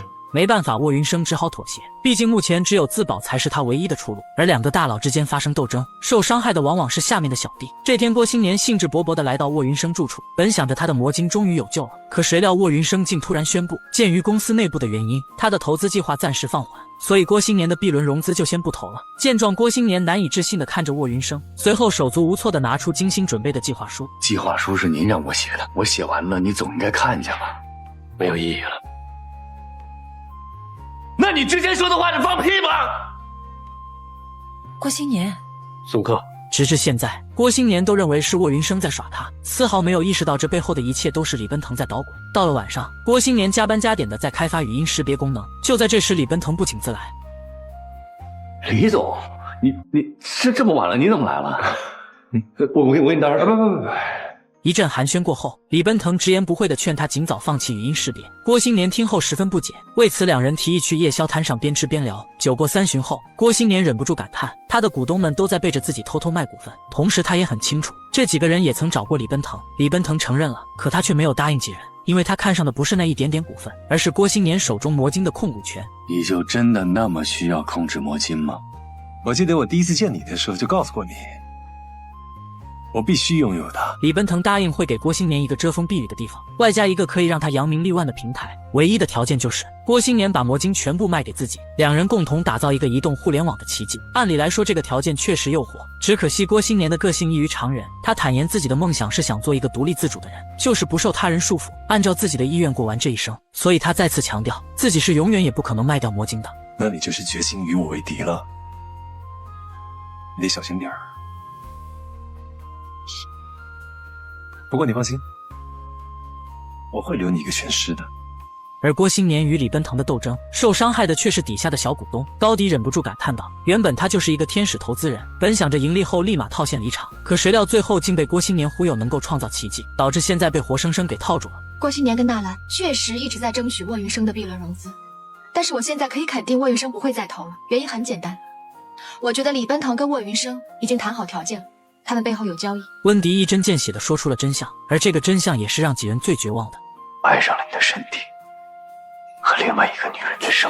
这绝对是我见过最狗血的剧情，看完后必定会颠覆你的三观。首先我们来捋一捋5个男女主角之间的关系。原本罗维和温迪谈了5年的地下恋情，可在这期间他又莫名爱上了温迪的闺蜜奈兰，只可惜奈兰对罗维并不感兴趣。后来罗维创业失败后，温迪被迫向他提出了分手。然而好巧不巧的是，分手后的温迪当天就和罗维的好兄弟郭新年抱在了一起，而那时候的郭新年恰逢创业成功，于是不仅送给了温迪5%的股份，还给他买了套2000万的大平层。但后来因为这事，罗维还在大庭广众之下把郭新年暴揍了一顿。毕竟我把你当兄弟，你竟然泡走了我的前女友。只不过罗维怎么都不会想到，这件事情并非他想象的那么简单。我那天晚上喝多了，我以为他是纳兰，我不错了。原来郭新年当初聊了个女网友奈兰，可谁料到了奔现了这天，他竟然误把奈兰的闺蜜温迪当成了奈兰，所以后来也就有了这么一系列乌龙事件。我爱上了你的身体和另外一个女人之生。而得知拜金女温迪一直在骗自己后，郭新年毅然决然地选择了与她分手，继而转头又去追求自己的白月光奈兰。然而万万没想到的是，在这之前奈兰有一个谈了8年的前男友金城。金城作为一个顶级富二代，为了和奈兰复合，竟想尽了一切办法与郭新年对抗。于是他们2家公司整整打了1年的商战，甚至在这期间还牵扯出了人命。而由于种种原因，最后金城终于是败在了郭新年手下。我明天就要回香港了，我可能再也不会回到这里了。很快南洋科技公司也会关门。金城不甘心啊，所以他还想试图再争取一次。金城，我有男朋友了，是郭新年。其实这时候内兰和郭新年还没有确定关系，而他这么说也只是为了让金城死心。但很快没有了金城的干预，郭新年立马就向内兰表白了。我爱你。虽然内兰一直深爱着郭新年，但他却没有接受郭新年的表白。原因很简单，因为现在的郭新年眼里只有公司，而且为了公司已经完全进入到了疯魔状态。但俗话说有情人终成眷属，所以这2人的故事还没有结束。另一边消失半年后的罗维突然找到温迪，说吧，你是不是来借钱的？你怎么会以为我是来找你借钱的呢？你人间蒸发说没就没了，手机号码也换，你是不是被追债啊？你还是关心我。有事儿说事儿，我要去上班了。此时的罗维正在和一帮高手创业，而且不出1年他就能成为亿万富豪。可温迪听后眼神里却满是鄙夷和不屑，毕竟罗维要是有这能力，当初自己也不会选择与他分手。为此他拿出几万块钱，要求罗维永远也不要再出现。殊不知这将会是他做过最后悔的一个决定，因为罗维确实很快将会创业成功。看到这里，你以为几人之间的关系就这么完了吗？答案并不是，毕竟谁都不会想到，最后温迪竟和富二代金城结为了夫妻。而其中所发生的故事，我也会在之后的视频里为大家娓娓道来。麒麟不是1个人，麒麟有我们5个人的，我他妈打醒你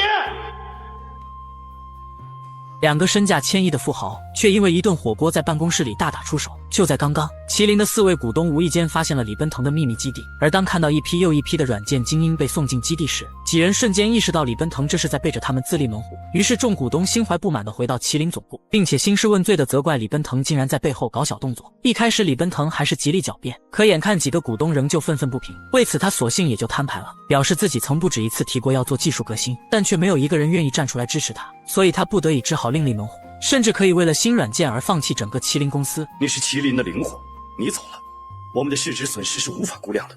你下决心要走？见李奔腾沉默不语，众股东们瞬间就慌了，于是舔着个脸就开始打起了感情牌，说他们辛苦打拼这些年，每个人手上都积累了巨额财富，可李奔腾却仍旧像个苦行僧一样的工作。胖哥十分不解，于是便说和他们一起享受生活难道不好吗？问题是我不想开游艇，我不想去澳洲买个别墅睡在里面，我为什么要在外面另起一摊？因为我斗不过你们，公司内部已经腐败了。见李奔腾的情绪愈发激动，几人只好提出一个折中的办法，那就是将秘密基地并入麒麟总部。李奔腾听后极力反驳，没办法，最后股东们只好给他2条路，要不解散秘密基地，要不将基地并入公司技术部。见状，李奔腾没有做出表态，而是转头把秘书叫到了办公室，给我们订餐，1天不够2天，2天不够3天，所有人在屋子里面开会，讨论不出结果，谁都准走。好，4个股东不敢赶走李奔腾，而李奔腾也不想抛弃他的这4个兄弟，所以只好选择使用拖延战术。虽然双方整整交谈了1宿，可奈何最后谁也没有说服谁。次日一早醒来，李奔腾看着这几人，心中感慨万千，于是到了晚上提议一起吃一顿火锅，同时一起回忆当年创业时的辛酸，希望通过忆苦思甜的方式重新激起这几人年轻时的斗志。可谁料喝着喝着，几人不但没有好好反思，反而再次提起了李奔腾另起炉灶的事，吐槽他一边抛弃他们这几个兄弟，一边又说这么做都是为了麒麟。对，因为我看到麒麟从里到外都烂，因为麒麟现在停滞不前了，因为你们已经不是那个正在饿着肚子也要写补丁写软件的你们了。是我忘了自己姓名了？你说什么？你是不是忘了把你变成现在的人？我没有忘记，而且我在告诉你，麒麟不是你一个人，麒麟是我们5个人的，我他妈打醒你！其实李奔腾有很多种方式将他们踢出局，毕竟这几人存在很严重的腐败问题。但想到之前一起创业的艰难历程，他最终还是选择了一种公平的方式，那就是将公司所有高管都聚集在一起，并且单刀直入地告诉大家，他和4个股东在经营理念上发生严重分歧，并且已经到了无法调和的境地，所以希望他们能够通过匿名投票的方式决定他们双方之间去留的问题。而事情都说开以后，接下来就是拉票环节。首先，李奔腾阐述了自己开发新软件的初衷，所以真挚的希望各位高管能够赞成自己的做法。同样，4股东也表达了自己的看法，认为李奔腾这么做存在着很大的风险，但总之最后还是看众人的意见。很快，秘书就把高管们带到一旁的会议室，可高管们面面相觑，实在是不知道该怎么选。不过一想到李奔腾才是麒麟的灵魂人物，想必各位的心中都已经有答案了。很快，投票结果出来后，4位股东面带笑容地走出办公室。或许他们早就知道了结局会是这样，但唯一没有想到的是，等他们走到楼下后，李奔腾突然发来一条短信，内容是让几人在澳洲给他留一套别墅。你说你学不会假装潇洒，他总是只留下电话号码，从不肯让我送他回家。听说你也曾经爱上过他，曾经也同样无法自拔。5个人仅用1年时间，竟从身无分文的穷光蛋摇身一变成了亿万富豪。哎呀，我怎么有种咱们要散伙的感觉？呸！乌鸦嘴！哎，说点吉利的行不行？来看镜头。而当摄影师按下快门键的那一刻，也寓意着几人之间很快将会一拍两散。合影结束之后，郭新年特地将几个股东聚在一起，这是他第一次这么大方的请几人吃饭，但同时也是最后一次。一上来，郭新年就直奔主题，他知道股东们最近都在背着他偷偷卖股份，虽然心里很不痛快，但他还是希望大家能够敞开心扉，把这件事情聊清楚。我就是希望，能不能优先卖给公司？卖给公司也就意味着郭新年个人出钱，只不过他还是把事情想得太简单了，因为这4个人的股份加在一起一共8800万美金，按照目前魔晶公司的发展情况，估计郭新年连个零头也都拿不出来，所以这也就是几人为什么要将股份卖给外人的原因。郭新年双手合十，再次祈求大家能够多给他一点时间，可徐佳莹却表示这不是时间问题，而是认识问题，毕竟魔晶真的已经走投无路了，所以他们不希望手里的股份到时候变成一堆废纸。你看这样行不行？你接着去争取 B 轮融资，希望你能成功，然后一次性把我们都清出去，大家还是好朋友。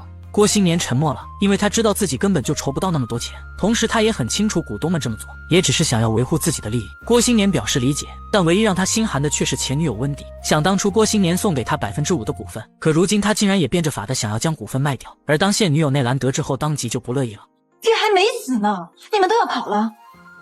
你说的对，我告诉你，现在不光是像我这种小老婆要跑，像高铁、徐佳莹、杨洋洋这种创始股东也要把股份卖掉。说完，温迪就拿出一份联名授权书，声称是他们委托自己卖掉魔晶的股份。然而内兰却嘲弄地说，即使这样，也并不能证明温迪是清白的，毕竟当初股东团结一心，但温迪一去就闹得鸡飞狗跳。于是内兰怒斥他这是背后捅刀忘恩负义。不是我要抛弃郭新年，是他们所有人都要卖掉股份。所有人都可以把股份卖掉，但是你没有资格。你的股份是怎么来的，你最清楚。你是不劳而获。可温迪却反过来指责内兰就是嫉妒自己。最后温迪准备离开办公室，他告诉奈兰自己不是要跟他争论什么，而是想让他劝劝郭新年不要那么固执。很快奈兰来到魔晶公司，他看着一脸颓废的郭新年，劝说魔晶已经到了山穷水尽的地步，规劝他还是放手。接着又向他透露，温迪拿着其他股东的授权书到处卖股份。我知道。你知道？我一直都知道。郭新年满脸的不甘心，他猛地一下站起身，希望纳兰卢卡和自己3人紧密团结，说不定还会有柳暗花明的那一天。那好，我先给你提个建议，先把温迪手里那5%的股份买回来。他的破坏性太强了，我很了解他，他会钻天大洞，想180个办法出来把魔晶卖掉。郭新年听后双手抱头，无奈地表示5%的股份需要500多万美金，现在的他根本就拿不出那么多钱。见状，奈兰怒喝郭新年还坚持什么？就连5%的股份都没办法收回，这样的资金储备量，说明魔晶已经不会再发生奇迹了。我的生命里就一直有奇迹发生。我当初一无所有，我2手空空骑自行车去的西藏，然后我们在那里共同创造了魔晶。现在魔晶市值2亿美金。我不认识你的时候，我只有你的名片，而现在我们已经没有办法分开了。这是什么？这不是奇迹，是什么？没有奇迹的人生太他妈无聊了。郭新年已经完全进入到了疯魔状态，他把魔晶看得比自己的命还重要。而内兰心疼地看着状似癫狂的郭新年，他轻抚郭新年脸上的泪水，柔声地劝说他不能活在他自己的世界里。然而万万没想到的是，让两人更扎心的事情还在后面。女人是这个世界上最靠不住的，咱们俩以后都别结婚了。被最要好的兄弟抛弃是怎样一种体验？今天原本是卢卡的大喜日子，可他不但没有叫大哥郭新年来当证婚人，反而还特地请来了竞争对手李奔腾。李总好！哎呦，李总，万分感谢您来做我们证婚人。你是最好的软件工程师，你邀请我当你的证婚人，那是我的荣幸。看到这一幕，真的替郭新年感到心酸，因为李奔腾不但要吃掉他的公司，甚至还要挖走他的好兄弟外加得力干将卢卡。李奔腾指了指卢卡的手腕，表示男人不能没有手表。旧的别嫌弃，送给你。说完，他就热情地将手腕上几10万的名表撸下来戴在卢卡手上。能得到李奔腾的赏识多少，让卢卡有些受宠若惊。因为卢卡是一个妻管严，所以李奔腾自然也得讨好杨。李总好。大家好。刚一见面，杨就激动地感谢他能来当自己的证婚人。而李奔腾经过一番寒暄后，随即就拿出了一对硕大的钻戒送给杨做新婚礼物。众伴娘见状羡慕的大呼小叫，但杨心里却很清楚，他和卢卡只不过是李奔腾想要扳倒郭新年的最后2根救命稻草罢了。直到婚礼快要开始了，郭新年这才匆匆赶到，他让两人暂且先等他一会，表示自己还有2句话要说。我第一次见卢卡，我在写一个程序代码。郭新年回忆起了和卢卡认识的经过，接着就是他2次血本无归的创业过程。但好在卢卡特别仗义，始终不离不弃地陪着他完成梦想。做一款语音软件，这将是人类新的一种沟通方式。要不要一起干？明天没空，明天我得辞职。干杯！这是他第3次创业，还好在座的几人都赚着钱了，所以郭新年不认为自己亏欠他们什么。想当初杨和卢卡是假结婚，目的是为了将母亲准备的50万嫁妆骗到手，帮助郭新年创业。结果万万没想到，两人演着最后竟然生米煮成熟饭了。你们俩有今天，是不是得感谢魔晶啊？原本是一个戏剧性的故事，可大伙却怎么也高兴不起来。毕竟那时候的他们是真的很团结，真的很快乐。说了这么多，郭新年都不知道自己在表达什么。我只知道，我无论做任何事情，只要卢卡在我身边，我就从不回头，因为我知道卢卡在我身后，我心里特踏实。今天是你们大喜的日子，我这心里特别酸。郭新年说完不禁潸然泪下，众人都红了眼眶。卢卡更是难过的低着头不停抽泣，他和杨的心里满是内疚，因为郭新年曾经答应过两人，将来你和卢卡结婚的时候，我给你们办一场盛大的婚礼，我还给你们当证婚人。而且我也知道，你们请了李奔腾来给你们当证婚人，应该的。我怕我一会儿喝多了失态，我就不参加你们的婚礼。他语气哽咽地祝福两人新婚快乐，并且希望他们能够理解自己。说完转头就朝门口的方向走去。老大，卢卡表示既然郭新年说了实话，那么自己也不再隐瞒了。我已经答应李奔腾了，魔晶一还我就上他那儿工作。你看，这是他送我的表。郭新年回头苦笑一声后黯然离开。魔晶一路以来经历风风雨雨，数次差点灭亡，郭新年都没有哭。但是卢卡结婚了，郭新年却流下了眼泪。让他难过的不是卢卡和杨洋洋背着他偷偷卖股份，而是最要好的2个朋友结婚了，自己却当不了他们的证婚人。人家请了比他有权有势有面子的李奔腾，而郭新年是谁？郭新年应该在哪？已经没有人在乎了。看到这里，不免让我想起当时卢卡被人陷害入狱，郭新年哪怕放弃整个公司也要将他救出来的场景。不用担心，我宁愿失去魔晶，也不会失去我兄弟的。卢卡和杨洋洋的大婚之日，郭新年却在内兰的房间里看着二哈痛哭流涕。他伤感地念叨着，人有时候还不如狗忠诚。可奈兰却认为卢卡陪了他这么久，可以说已经仁至义尽了。这时郭新年怨恨地表示，这一切都是女人坏事，卢卡绝对是听了杨洋洋唆使才会变成这样。想当初他刚离婚时，只有卢卡每天陪着他。然后他跟我说：“老板，你真傻，女人是这个世界上最靠不住的。”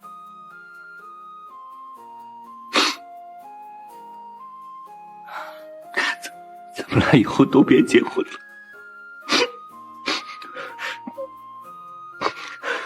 我们俩就许电脑。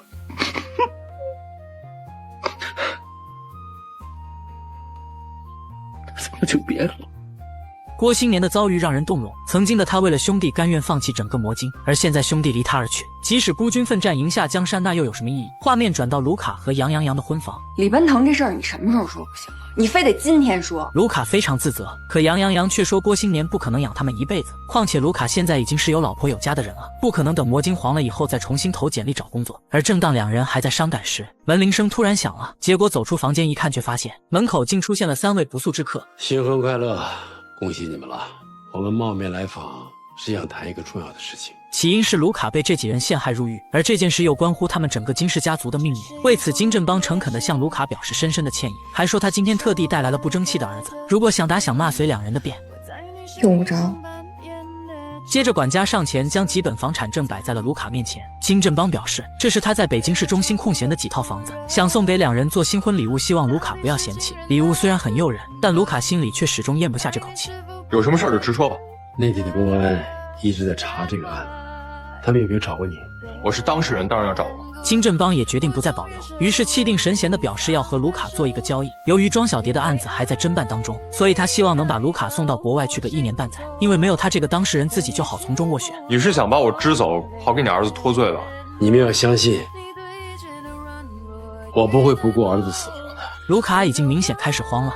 你想让我们什么时候走？管家表示这几天他们就会将卢卡送出国，但杨洋洋却必须得留在国内。谁都能看出来金振邦这是在威胁卢卡，然而夫妻2人却并不能拿他们怎么样，毕竟眼前这几个心狠手辣的人手上都沾过血。而接下来也即将出现讽刺的一幕，就在几个小时前，卢卡和杨洋洋刚刚抛弃了对他们一片真心的老大郭新年，结果现在一遇到麻烦，2人又屁颠颠的带着房产证、手表和钻戒找到郭新年，像个犯了错的小孩一样站在原地一声不吭。因为现在只有郭新年能够拯救他们，一方面是郭新年根本就不惧怕对方，还有一个就是内兰的父亲内国正可以帮他们摆平这事。还有什么事儿？说吧。老大，对不起。他说他和卢卡商量好了，明天就将手表和钻戒退还给李奔腾。咱们像以前一样，不管多苦多难，咱们都不分开。就算死，也要死在一起。郭新年伤感地表示，如果魔晶真的倒闭了，卢卡去李奔腾那里确实是最好的选择。老大，魔晶不会完的。如果魔晶不会完蛋，你为什么要离开我呀？卢卡瞬间哑口无言，愣在了原地，同时也觉得特别对不起郭新年。于是等杨洋洋和奈兰离开后，他便承诺郭新年如果不嫌弃他，自己会毫不犹豫接着回来跟他干。何苦呢？可惜这一切都已经变了，既然都已经脱离苦海了，还不如和杨洋洋好好过日子。为此，郭新年由衷地感谢卢卡这些年的陪伴，可卢卡却认为自己根本不配，并且承认自己的内心其实挺阴暗的。我知道魔晶是你的，因为上面写着郭新年3个字。他也努力了，甚至付出了自己的所有心血，陪着郭新年将魔晶打造成了一款名扬四海的软件。可是他终究不是我的，因为在台上那个人一直都是你。郭新年很纳闷卢卡竟然会有这样的想法，而且自己从未察觉过。你什么时候在乎过别人的感受？是我不好。为此，卢卡毫不保留地说出了他为什么离开的原因，其中一部分是因为杨洋洋，但最重要的却是你是个天才，而我只是个匠人。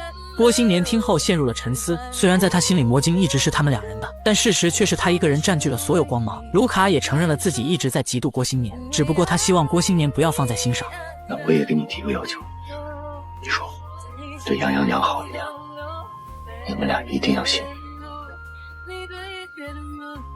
虽然把话说开后两人都轻松了很多，但心里的隔阂却是无法消除的，所以只好默默祝福对方未来的日子一切安好。而接下来通过那国政的帮助，金家的故事也该告一段落了。你要想真变成我这样，我第一个杀了你。这个富二代原本有享受不完的荣华富贵，但为了一个女人却给整个家族惹出了一大堆麻烦。为此富豪老爸不得不让他回香港暂避风头。可金城在临走之前，却还不忘去看一眼这个让他日思夜想的前女友。真傻，我早知道能踩到这个劫位，我就不闹了。我会选择做个好人。你曾经是个好人啊。想当初内兰还是一个得了抑郁症的黄毛丫头，可在金城的照顾陪伴和关心下，瞬间又让她变成了一个快乐的人。原本想着两人能够一直幸福下去，只可惜后来的金城迷失了自我。我想再争取一次，也许我们可以重新开始。金城刚想上前拥抱，却被内兰给拒绝了。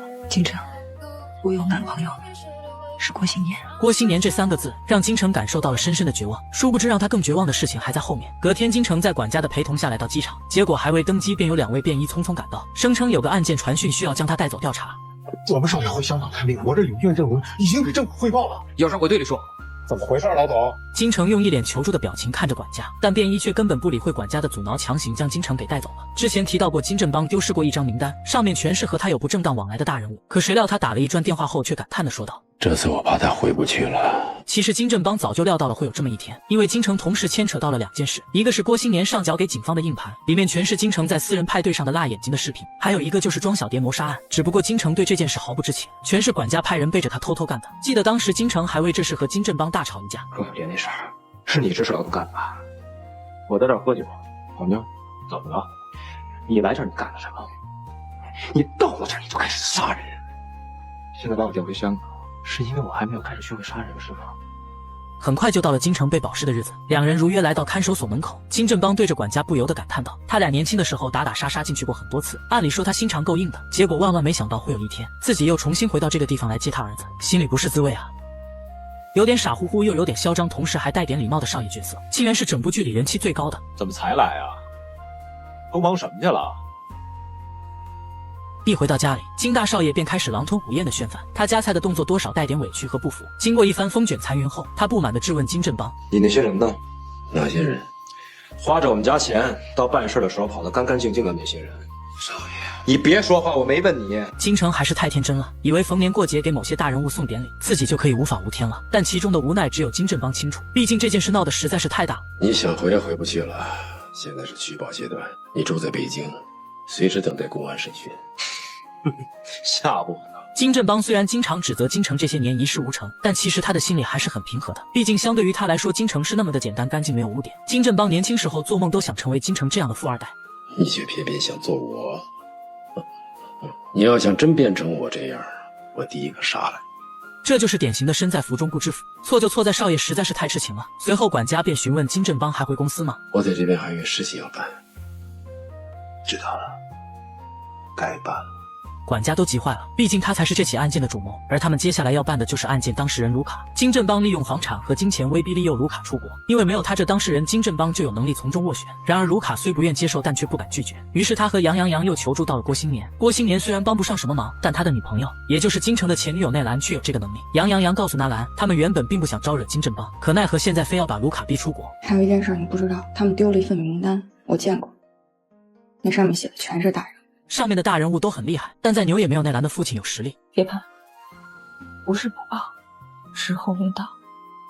很快内兰就将这事告诉给了那国正，并希望他能出面管一管。可谁料母亲却劝告内兰不要插手此事，不仅因为金城和他谈过4年恋爱，而且他们家和金家的关系也不错。爸，我就问你，这事儿您管还是不管？那国正沉思良久后，还是决定先了解了解情况。几人进屋之后，那国正便询问郭新年，刚刚内兰反映的情况是否属实。叔叔，金正邦就是想拿这些东西收买我们，不让我说出真相，情况完全属实。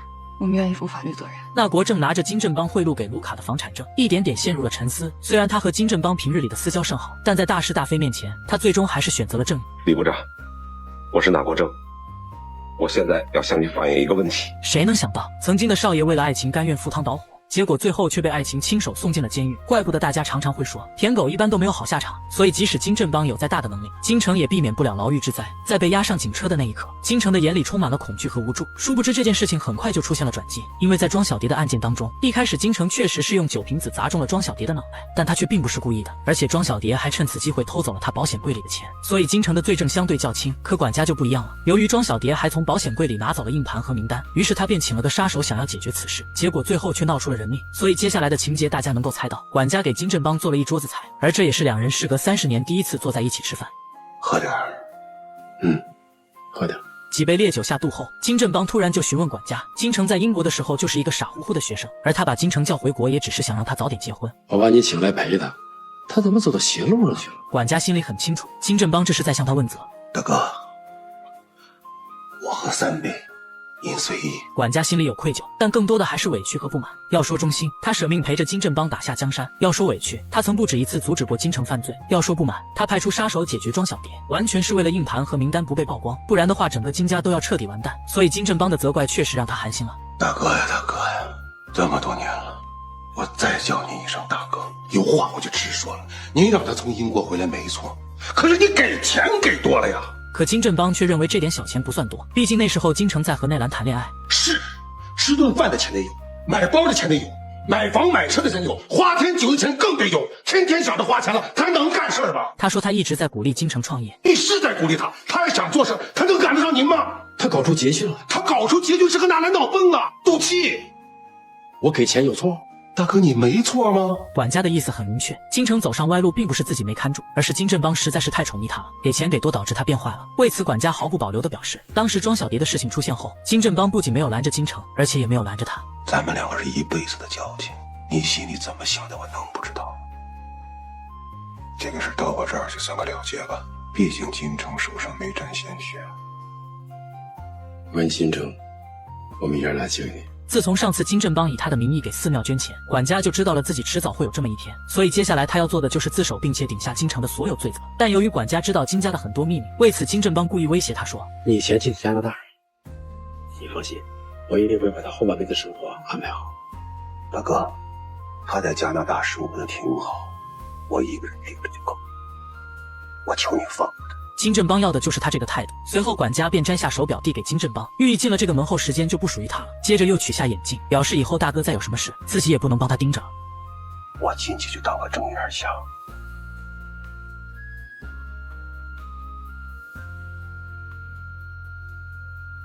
很快警方就通过管家自首提供的消息，将隐藏在郊区的雇佣兵团给端了，其中就包括了杀害庄小蝶的那个菜鸟杀手。而等事情都结束之后，金振邦接下来还要办一件大事，那就是给金城找一个老婆。我要做乔布斯。每一个搞移动互联网的人都想成为乔布斯，是乔布斯那样的人，是瓦特，是爱迪生，是能够改变整个世界的人，是能够在世界的科技史上留下名字的人。他说他想成为乔布斯，可股东们却都在背着他偷偷卖股份。这一天，前女友更是将股份卖到了竞争对手的公司。您这样看，是准备看我表演吗？为什么这么说？我感觉你有一些嘲笑的眼神。李奔腾嘲笑的不是温迪，而是郭新年。他没想到众人眼里坚不可摧的魔晶团队，如今竟也出现了大难临头各自飞的一幕。而作为魔晶的股权代表，温迪开门见山地表示，在2亿美金的估值下，他们愿意卖出手里的一部分股份。全部，除了郭新年之外的全部，这是我的底线，不能控股，我就不要。李奔腾的意思很明确，他想拥有魔晶的绝对控股权，继而彻底打败竞争对手郭新年。可温迪却心有不甘地表示，郭新年目前正在研发网络电话，因此他们还想保留一部分股份。而且我们对郭新年还有信心，希望他可以再创造奇迹。温迪实在是太天真了，他甚至还提醒李奔腾说，魔晶已经不是原来的魔晶了，除了网络电话，郭新年还在研究新的升级方案，这将直接影响到魔晶的估值。温迪仍旧对郭新年抱有一丝幻想，殊不知他的美好幻想很快就要破灭了。车，向温迪小姐去我那个研发中心参观一下。辛苦您一趟，等您回来之后，我请你吃饭。李奔腾也决定不再保留，很快他就派人将温迪带到了自己的秘密基地，想让他见识一下什么才是真正的网络电话和新的升级方案。而当温迪踏进基地的那一刻，映入眼帘的就是顶尖的团队和一流的设备，但更让他感到震惊的是，这个团队的领导人竟然是他的初恋男友罗伟。你怎么来了？李总让我来的。接着温迪便追问罗维是否在研发新产品。罗维听后强压内心的激动，用手指了指墙上的设计图给他看。温迪露出了一脸不可置信的表情，因为设计图上显示魔晶只不过是个基础框架，而在这基础之上，他们还增添了群功能、朋友圈和电子商务等一系列常人无法想象的新创意。一开始温迪还抱有怀疑态度，你们有多大能耐，要实现多少？所有人休息。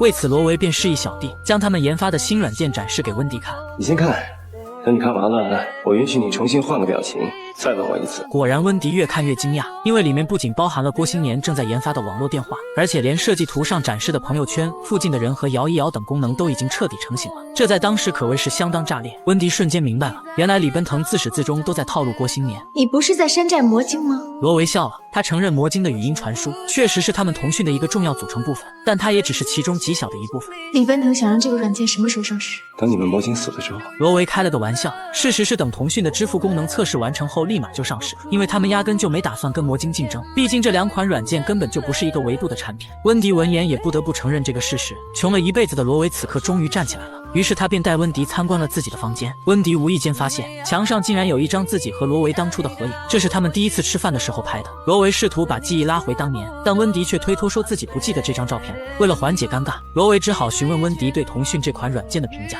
说实话，当然，如果郭新年看到，他会垮掉，他的兼容性没你好。它更纯粹啊，它又简单又纯粹啊，多好啊！你那么记仇啊？记仇是因为他和温迪刚分手一天，郭新年就立马和温迪好上了，只不过两人最后还是分手了。为此罗维声音低沉地说道：我想着等我把这件事情做成了，我就回去找你的，我想把你体体面面的接回来。可是真的做起来了，却发现这事情总是越做越多。他现在每天就睡4-5个小时，为的就是早点把事情干完，好早点把温迪接回来。好好吃饭吧，注意自己的胃。听到温迪突然关心自己，罗维瞬间鼓起勇气。温迪，我们结婚吧，你愿意嫁给我吗？温迪先是微微一惊，随后斟酌着询问罗维，知道自己为什么要跟郭新年在一起吗？因为郭新年从来不会把他和事业放在一起，即使最后自己还是被抛弃了，但如果不去想这是一个命运开的玩笑，他还是过得挺幸福的。但你不一样，罗维，你只想着你自己的事业，你的成功，你打败郭新年，再把我赢回来，你为什么不替我想想呢？我不是你人生的奖品，我是我自己。温迪扯这些都是虚的，目前当务之急就是带着3位股东把股份卖给李奔腾，因为腾讯一旦上市，那他们可就一分钱也捞不着了。与此同时，郭新年脸色黯然地回到魔晶公司，见卢卡还在一门心思地研究网络电话，郭新年心里无比自责，毕竟都到这个地步了，自己还拉着卢卡浪费时间。咱不是说好了吗？好好研究网络电话的事儿，不扯别的。你知道咱们其他几个股东今天去干什么吗？他们去找李奔腾签约了。就在刚刚，温迪偷偷带着其余几位股东登门拜访李奔腾。作为几人的股权代表，他委婉地表示还想继续支持郭新年，自己保留一点股份，不想全部售出。李奔腾见几人还没死心，于是二话不说就给秘书打电话，命令他把2个月前技术部做的一款软件拿上来。随后李奔腾便向几人展示了他的升级版麒麟，虽然升级的内容完全是抄袭郭新年的，但依靠他们麒麟现有的2亿7千万用户，这款软件一经发布必将迅速占领整个互联网市场。那你们为什么不发布？这个技术是山寨魔晶啊。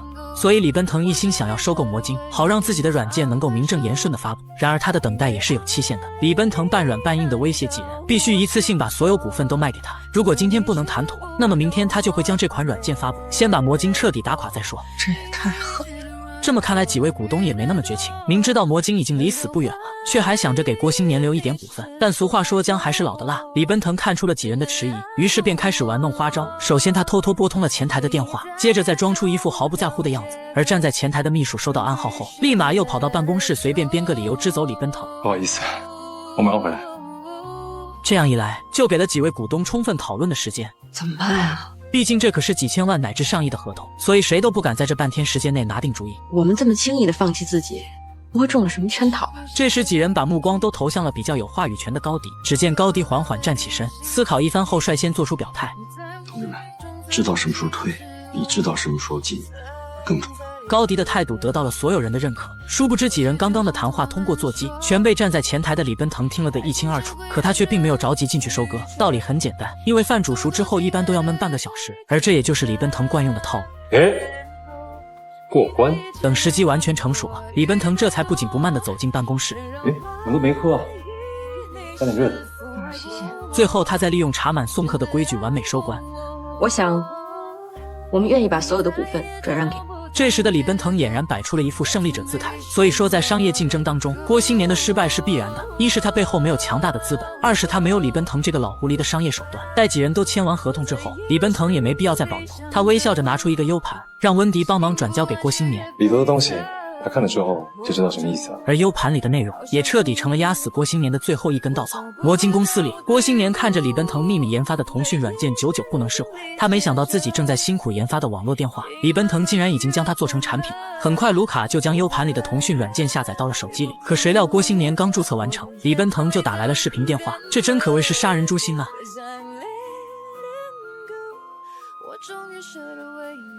通话质量怎么样？很好，送给你。李奔腾得意表示可以把网络电话的程序送给郭新年，让他植入魔晶后，两人再重新打一仗。商场跟战场一样，有个对手总是令人兴奋。又或者你想要卖股份了，随时通知我。电话挂断后，郭新年的情绪彻底崩溃了。他怎么也不会想到自己耗费所有心血创造的魔晶，最后竟成了别人的垫脚石。这一次他输得很彻底。情绪激动的郭新年在办公室里一通乱砸。他告诉卢卡，网络电话的项目结束了，以后就不用再来公司了。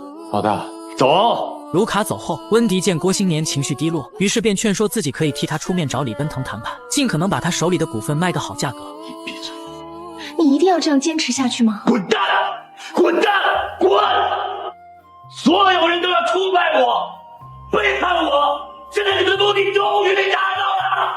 魔晶的故事结束了，但郭新年的新生活才刚刚开始。没有理想的束缚，他终于可以和内兰好好谈恋爱了。这坏老头向女孩提出了一个过分的要求：做我的儿媳妇。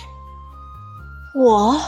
是的，6亿和股份。我的妈呀，6个亿的彩礼！万万没想到，一向视财如命的温迪，最后竟成了本剧最大的赢家。由于金振邦患有严重的心脏病，但他却不放心将亿万家产移交给不争气的儿子。于是等金城被保释出狱后，金振邦便立马授意律师拟了一份合同，并要求金城在上面签字。我签的这是什么呀？这是一份转让协议，内容是让金城放弃名下所有财产，并把财产转移到设在布宜诺斯艾利斯的家族基金。凭什么交出去啊？直到这时，金城还在愤愤不平，气得金振邦直接站起来怒斥他。自己一心想培养他成为接班人，可他却为了一个女人拿整个家族的命运开玩笑。包容你几次散放诬告，你剩下的也拿了一手好牌，却弄成个乱七八糟。我告诉你，没有家族，你什么都不是。金城已经彻底没救了，为此金振邦不得不找一个靠得住的人。只是没想到这个人竟然会是和他仅仅交谈过几次的温迪。刚开始金振邦还算比较委婉，只是说他有一份工作想要推荐给温迪。我的家族在布宜诺斯艾利斯有一支基金，需要一个管理运营的负责人，让这支基金参与投资做慈善和炒汇，所以他需要对投资行业很精通的人。这个基金不大，300个亿。为此，他第一期打算跟温迪签约3年，在这3年内，他对基金的运营是全权的，没有人干涉。而如果3年之后温迪不愿意续约的话，那他可以带走自己应得的部分。300亿2%的现金，大约6亿的样子。另外，才能再给你一部分股份，依靠股份可以支撑你过着皇帝一样的生活。表面上温迪推脱着说自己缺乏管理经验，但实际上却是对洛菲斯还存有幻想。殊不知他的这点小心思还是被金振邦给看穿了。金振邦毫无客气地表示，即便奈兰现在辞职，以温迪的家世背景以及自身条件，也永远不可能顶替他的位置。温迪沉默了，他知道金振邦说的是实情。除此之外，我有个额外的要求，做我的儿媳妇。我把话说得更真实一点，你能接受吗？在没见到你之前，金城就给我提到过你。他竟然说金城对温迪一直存有好感，这到底是什么样的狗血炸裂剧情？难道上次金城的蛮横行为是想向温迪表达什么叫打是情骂是爱吗？你自己什么样你不知道吗？我告诉你，干你表都婊子，知道吗？婊子！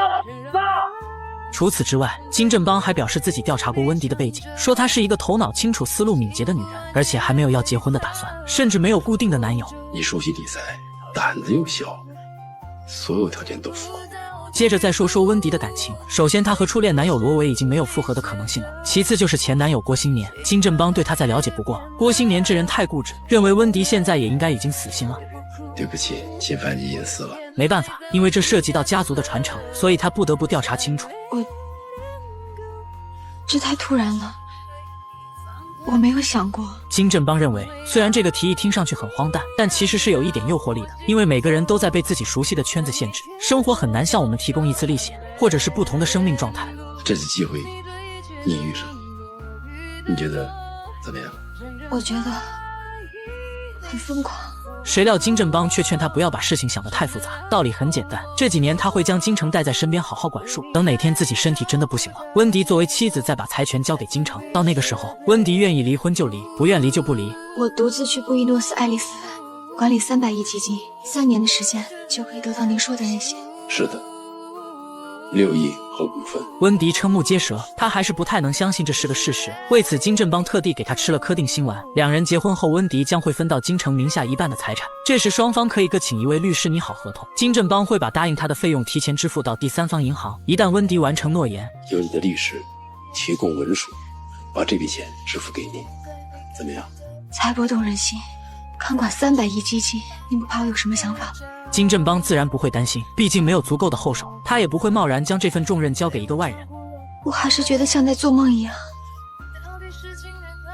一点都不真实。你说一向爱财的温迪会心动吗？答案是肯定的，只不过他在进入童话故事之前，还是决定先回到现实，去见一见初恋男友罗维和他那个念念不忘的前男友郭新年。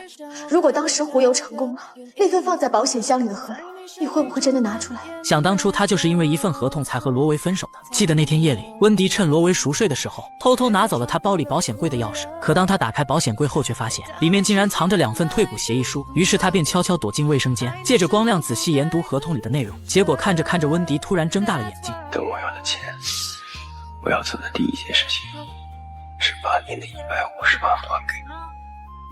150万是温迪入股胡游的原始股份，谁料几天后，罗维的胡游公司突然就倒闭了。为此，两人大吵一架。气急之下，温迪就将合同的事情说了出来。上面写着要退还我投资胡游的原始资金150万。你是想拿到洛菲斯的投资以后，就把我一脚踢出胡游，是这样的吗？罗维，你到底要骗我到什么时候？我想骗你！我留在保险箱那份合同，我的合同其实是给你的保障。你别解释了。温迪当时都崩溃了，毕竟这150万是他抵押房子的钱。罗维握住温迪的胳膊，让他相信自己。最后两人愈吵愈烈，闹了个不欢而散。但在离开前，罗维还是让他在退股协议上签了字，随后又将一张150万的银行卡交给了温迪。温迪接过卡后，头也不回的就离开了。嫁给有钱人吧，比梦想靠谱。现在，温迪终于获得了嫁给有钱人的机会，结果心里又突然想起了初恋罗维。他有3个问题想问罗维：一是如果当时胡游成功了，罗维还会不会把那份合同拿出来？我回答过你无数次了，我再跟你说最后一次，你爱信不信。如果当初胡游成功了，那份合同根本就不会存在。我做那份合同的唯一的原因是我担心胡游会失败，我要靠那份合同把你和整个胡游做切割。我想要把你的钱保护下来，是那份合同存在的唯一原因。通过两人分手后罗维的一系列行为，明显能够看出他确实是没有说谎。罗维是真的很爱温迪的。还有一个问题，我知道你当初想追求纳兰，在你的心里，我跟纳兰一样吗？罗维信誓旦旦地表示，追求内兰只是单纯想要拿到洛菲斯投资，况且这件事情温迪是知道的。我告诉你，在我的心中，纳兰跟你永远没法比。最后一个问题，也是最关键的一个问题，如果罗维再次创业失败，变得一无所有，你还会不会回来找我？不会，我会消失的，我会永远在你的世界里消失。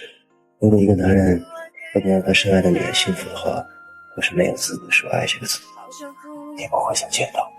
这一刻，温迪哭得泣不成声。罗维就是这样一个人，常常习惯用自大来掩饰自己的自卑。如果刚刚的他能够再勇敢一次，我相信温迪也会毫不犹豫地放弃那6个亿。但现在说什么都已经晚了，只不过他在临走之前，还特地看了一眼前男友郭新年。郭新年，你怎么来了？我就是想来看看。有没有发现温迪的声音都变甜了？而这次他见郭新年有2个目的，一个是来和他道别，还有一个就是归还郭新年送给他的大别墅。可那并不属于他的5%的公司股份，可郭新年却表示这本来就是送给他的，自己不能要。这个现在我没用了，我要走了。去哪儿啊？去布宜诺斯艾利斯。你去那儿干嘛呀？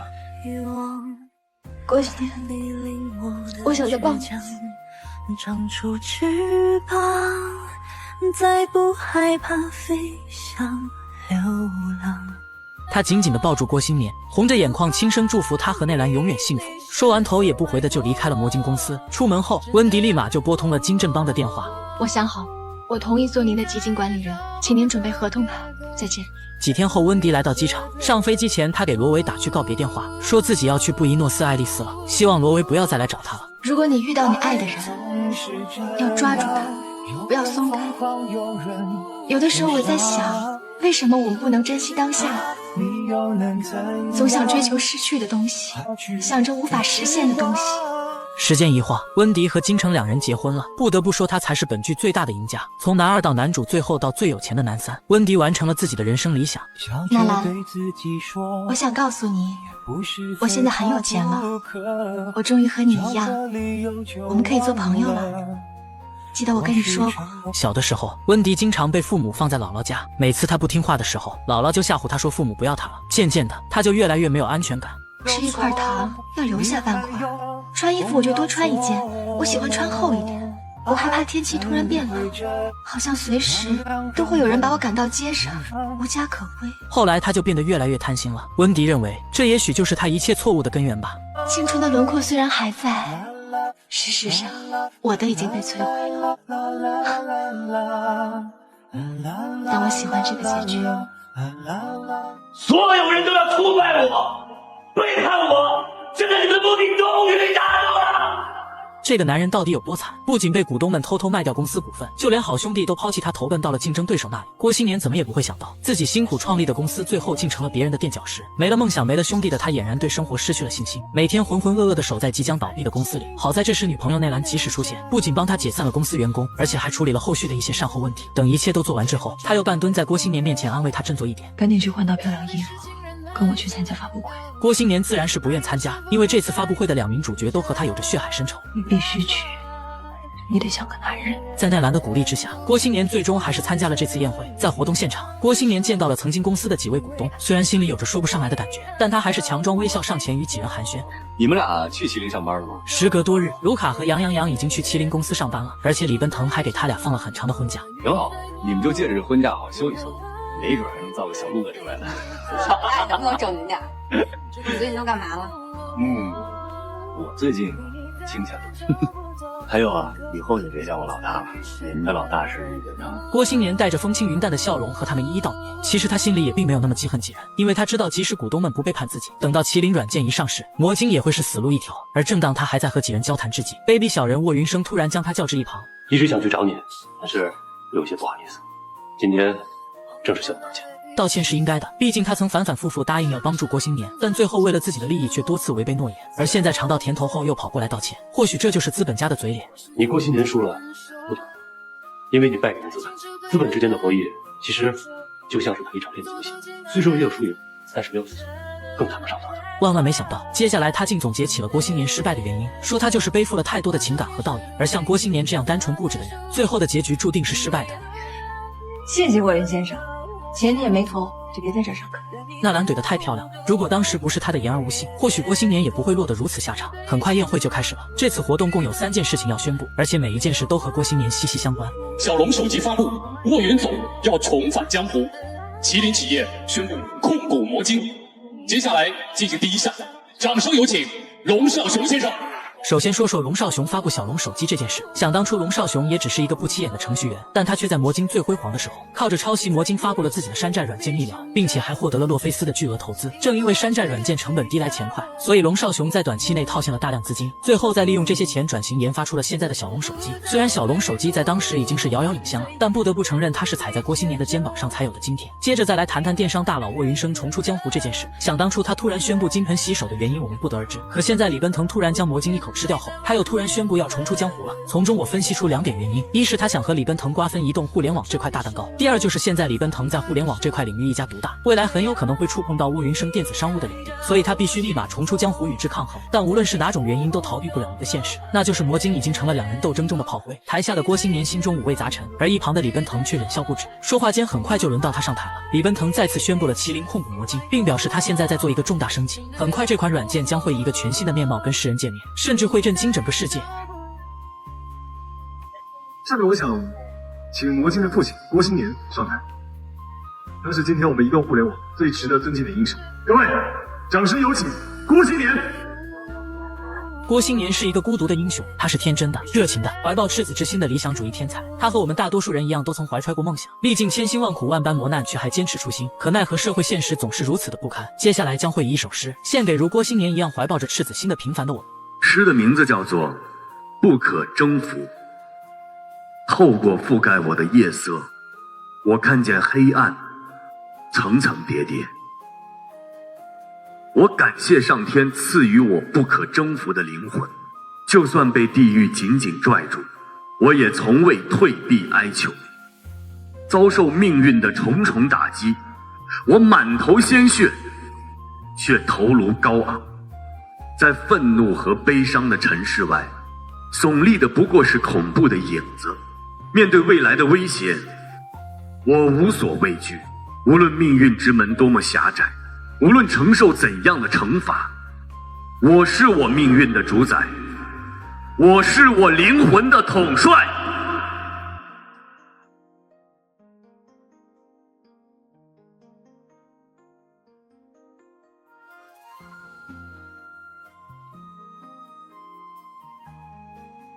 曾多少次跌倒在路上，曾经的是刺中断或翅膀，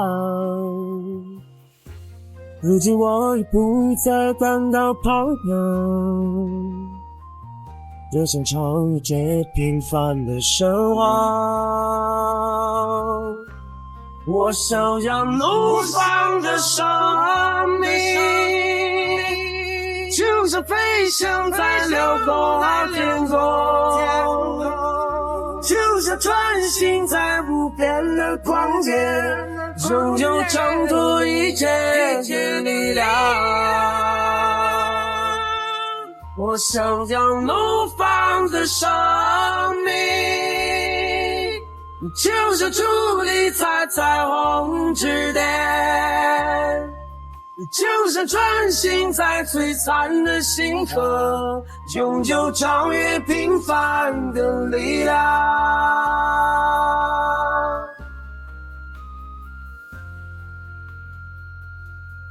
男人创业失败，可女朋友却比谁都开心，因为她终于可以好好谈恋爱了。很快，内兰就带着郭新年来到恋人酒吧。为什么带我来这儿了？这叫恋人吧？只有谈恋爱的人才能来。郭新年内心一阵小激动，可当他转头听到下面球场里排山倒海的欢呼声时，一种怅然所失的感觉突然就涌上了心头。他感慨球迷们永远也只会为胜利者欢呼，就好比自己一脚踹开了移动互联网这扇大门，但站在舞台中央被所有人吹捧和呐喊的却不是自己。这把今天大家不也给你最胜利的掌声？也许更多的是发自肺腑的同情吧。为此，内兰连忙转移话题，喃喃地重复着郭新年今天在发布会上朗诵的那首诗，其中有一句是所有的终点都是新的起点，所以内兰很想知道郭新年新的起点会是什么。犹豫片刻后，郭新年深情地望着内兰，缓缓说道：“魔晶的程序自己已经全部写完了，接下来他这辈子只会再写一个程序，那就是内兰。你会是我这辈子写过最美的程序。”你这算是表白吗？郭新年毫不犹豫地表示，如果他现在身上有一枚戒指的话，那他就直接求婚了。那我们就一言为定。我让你把我们的爱情写得像魔晶一样的蓝状，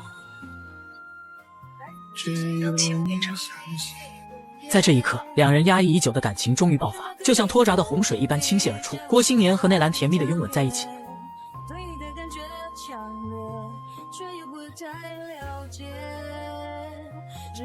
郭新年就像是饿了很久一样，抱着内兰一大口一大口的乱啃，也不考虑周围人的感受。一阵缠绵过后，郭新年手拉着手送内兰回家。话说郭新年这小子艳福不浅，离婚后不仅和温迪有过一段故事，现在又和内兰搞在了一起，这样的感觉是前所未有的。两人都到家门口了，还有些依依不舍。郭新年想明白了，虽然他失去了魔晶，但至少现在他还有内兰，所以并没有什么好遗憾的。这时内兰突然很调皮地询问郭新年，如果让他在魔晶和爱情之间做选择，他会怎么办？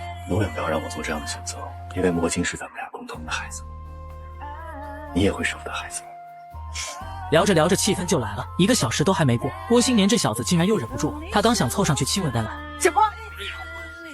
阿姨，阿姨好。干嘛呢？那个不早了，我就先走。等等，那母突然叫住郭新年，并质问他刚刚提到的孩子到底是谁的。郭新年一脸尴尬，不知该如何回答，于是立马找了个借口匆匆离开了。这么八卦，什么孩子？不该听的你都听到了。回到家里，那国正因为两人突然谈恋爱这事有些不悦，他一脸严肃地告诉内兰，虽然自己并不干涉他和谁谈恋爱，但是对方是做什么的，还有以前干过什么都必须如实汇报。同时他还告诉那蓝京城已经被释放出来了。我就不信这事儿跟京城没关系。你说的对，这件事情没完，金家负责的事情，现在反贪局也已经介入了。你跟金城过去毕竟有过那么一段，现在想想我都后怕。那母不禁夸赞那国政英明，幸亏当时没收金振邦的那300万股份，要不然现在麻烦可就大了。所以内兰找男朋友自己必须要严格把关。而在两人修成正果之前，接下来该讲讲加钱割罗维的结局了。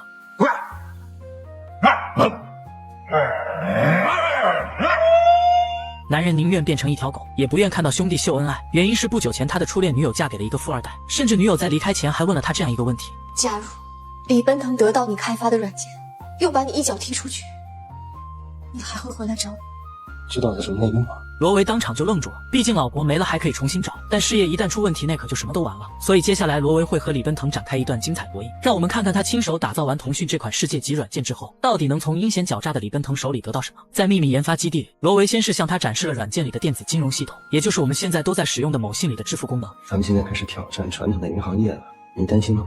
担心什么？李奔腾信誓旦旦地表示，如果腾讯能够尽快完成跨行转账功能，那他相信不出10年现金就可以消失了。老板不担心，我就不担心。既然关于这款软件的一切都已经汇报完了，那么接下来就该聊聊现实问题了。李奔腾承诺罗维，未来自己会将这款软件交给他全权代理，同时还会为他单独盖一栋气派大楼。而至于年薪和待遇的问题，李奔腾保证不会让他失望。不够。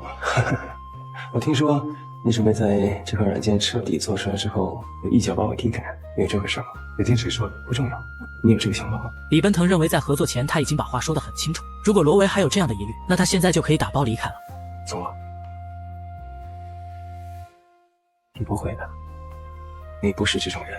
可话又说回来，罗维事实上已经将这款软件全部做完了，未来李奔腾完全可以请大把比他更好的工程师来继续做升级和维护。理论上罗维是可以被替代的，所以他现在需要的不是李奔腾画的大饼，而是实实在在的公司股份。你有一些奇怪的特质，你习惯用自大掩饰自己的自卑，没有必要。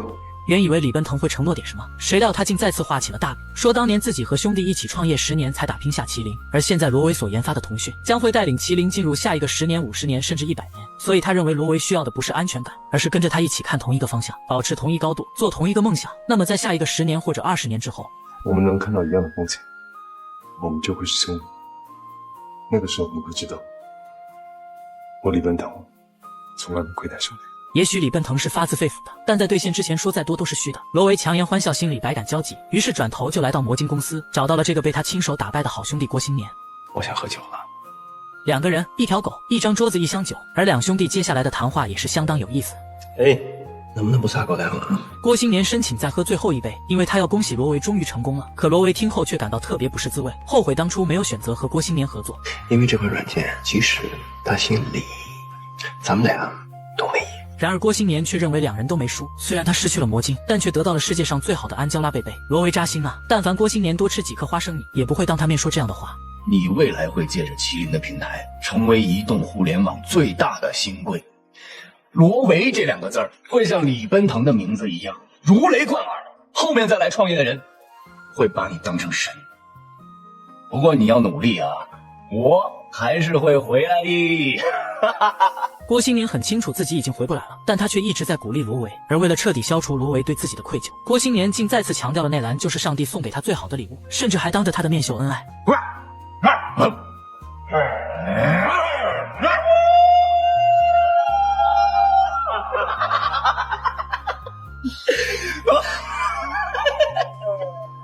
我的心情好多了。在这一刻，兄弟俩的隔阂也都烟消云散了。然而让郭新年万万没想到的是，罗维在开完腾讯的发布会后，竟做出了一个让人意想不到的选择。世界级软件腾讯终于诞生了。然而作为老板的李奔腾不但没有选择上台抢风头，反而还将这次发布会的演讲机会给到了罗维。刚一上来，罗维就向所有人展示了腾讯的开机动画。这个动画相信大家再熟悉不过了。这个仰望我们星球家人的人，他的目光已经飞越了高山大海，紧紧跟随着他的爱人。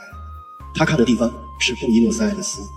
开机动画上有一个大地球，地球的右下角站着一个小人，小人代表罗维，而罗维目光处在的布宜诺斯艾利斯就是他的初恋女友温迪目前所在的地方。罗维将自己的感情全部倾注到了腾讯这款软件里，为此他也希望大家能够通过腾讯表达自己，去大胆发现和自己有着相同心绪的人。很快罗维就将腾讯介绍完了，而接下来他要特别感谢一个人，这个人就是魔晶创始人郭新年。罗维当着所有人的面直言不讳地宣布腾讯是在魔晶的基础上创造出来的，没有魔晶就没有腾讯。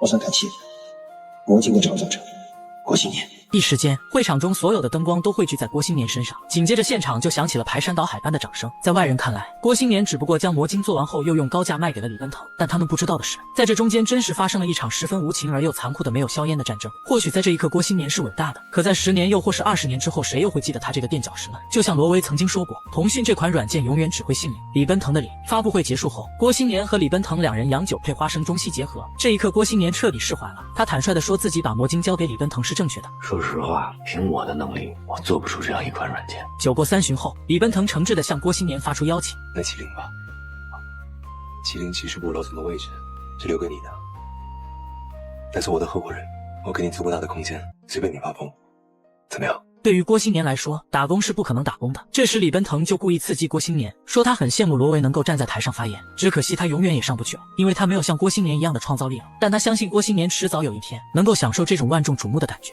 算了，郭新年还是清醒的，他知道移动互联网已经被李奔腾一家独大，所以即使自己再强，也只能做一个配角。我终于可以不用担心害怕了。我经常做梦，梦到你把我干掉，但是以后不会了。我认为这还是李奔腾的激将法，只是郭新年没有上钩罢了。最后两人把酒言欢，喝得烂醉，李奔腾摇晃着将郭新年搀扶到了纳兰家门口。他今天受了点打击，喝得有点多，麻烦你照顾他。你好。郭新年这小子竟然敢对老丈人如此无礼，但好在李奔腾是这样评价他的：李处长，您千万别瞧不起他，将来有一天他一定会找我。回见。接下来我们先说说罗维的结局。温迪走了，你怎么办？我能怎么办？要是我就会追到布宜诺斯艾利斯去。万万没想到的是，罗维竟放弃了所有的名与利，独自一人踏上追求初恋温迪的旅程。而接下来的大结局就留给郭新年和奈兰吧。创业时代终于迎来了大结局，据说最后这段戏的甜度能杀狗。在奈兰的闺房内，喝得烂醉的郭新年躺在床上耍酒疯，但我严重怀疑他是想借着醉酒对奈兰图谋不轨，因为他当着奈兰的面，竟一字不差地回忆出了两人梦幻般的情感经历。一个字都不差，你是喝多了吗？你说呢？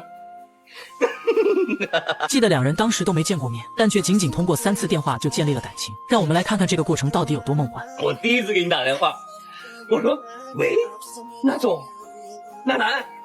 美女，你记得我是谁吗？当时的内兰压根就不认识郭新年，可郭新年却仍旧热情肆意地做着自我介绍，并且还很激动地给他描述了西藏的美景。虽然一开始的内兰有些莫名其妙，但渐渐的就感觉他这人不仅搞笑，而且还傻得可爱。第二次给你打电话，我说你要来，我给你当导游啊。虽然你现在人不在这儿，我可以在这里每日给你播报啊。我可以拍照片发给你，然后我给你介绍沿途的风景，甚至旅店的价格，你家的菜好吃。好巧不巧，纳兰也是一个十分热爱旅游的人。每当郭新年描述起西藏的美景时，他都会有一种身临其境的感觉，而也就是这种神秘而又触摸不到的感觉，让他越发对郭新年产生了兴趣。很快就到了两人第3次联系，而这一次也是两人感情迅速升温最关键的一个因素。然后那天我要一个人骑自行车去死亡谷，把你吓坏了。你跟我说，你还是别去了吧，那里太危险了。最终郭新年还是挑战了死亡之谷，可在经过一片乱石区时，眼前突然就出现了好几只凶猛的饿狼，吓得郭新年绝望的狂呼救命。而正当他以为自己必死无疑时，一个名叫多吉的西藏大叔突然出现，并用一段歌词成功劝退了狼群。获救后的郭新年夜宿在了多吉大叔家里，当晚老人给他讲了很多关于信道的知识，郭新年受益匪浅。次日他跪谢了多吉大叔的救命之恩后，匆匆回到营地，打开电脑就看到了内兰发给他的100条语音留言。你还记得你刚刚说什么？莫新年，你是不是死了？莫新年，你是不是死了？莫新年，你是不是死了？就是我的心里像核桃一样被敲碎。郭新年一脸幸福地望着内兰，不仅因为内兰在事业上给了他很大帮助，而且对待感情也是一心一意的。隔天一大早，郭新年羞愧地为昨晚醉酒后的行为向内兰道歉。我不会是闹了一宿吗？半宿。实在对不起，实在对不起。怎么道歉？吃完早饭带我去西藏。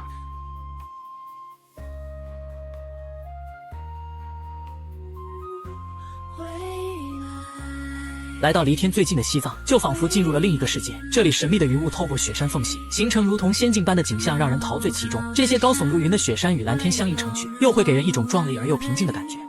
这就是姊妹湖，也叫仙女。传说中是仙女的2行眼泪汇聚而成的。什么是姊妹湖呢？其实就是2片湖，一片叫姐姐，一片叫妹妹，是深蓝色的，镶在大山之中，非常的美丽。这里是风马旗，上面挂满了诸佛诸菩萨的真言和咒语。据说呢，只要是刮过风马旗的风，吹到人身上，就可以消除人的业障。时隔2年，郭新年带着内兰再次来到多吉大叔的石头屋。可当他推开门后，却发现屋里早已是空无一人。郭新年有些怅然所失，因为那时候的他已经彻底对生活失去了信心，而也就是多吉大叔的深深教诲，才让他鼓起勇气创造出了魔晶这款世界级的软件。他以前和我说过，他的余生都会向拉索拉姆湖传经。纳兰看出了郭新年情绪低落，于是立马走上前，一把搂住他的肩膀。下一站，拉索拉姆。走。两人的感情就如同创业一般，郭新年很欣赏奈兰的才华，而奈兰也懂得欣赏郭新年的领导能力。两人在不断的合作中加深了了解和信任，互相鼓励，互相陪伴，互相理解，一起克服了创业和情感生活当中的种种困难。很快，两人就来到了拉措拉姆的一处湖边。听藏人说，在这里许愿特别灵，但是人的一生只能许一次。郭新年在2年前就已经许过了。纳兰很好奇，他当时许了一个什么愿？我当时许的愿是，我希望我能把模型做成。厉害了！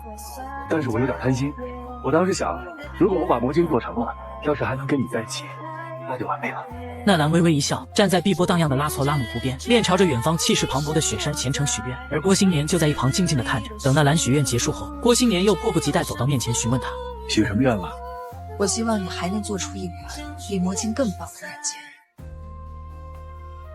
杀回去。郭新年心头涌过一丝暖意，他没想到奈兰竟将仅有的一次许愿机会献给了自己，这样的女人哪能让人不爱？最后的最后，郭新年情不自禁地走上前，与奈兰甜蜜地拥吻在了一起。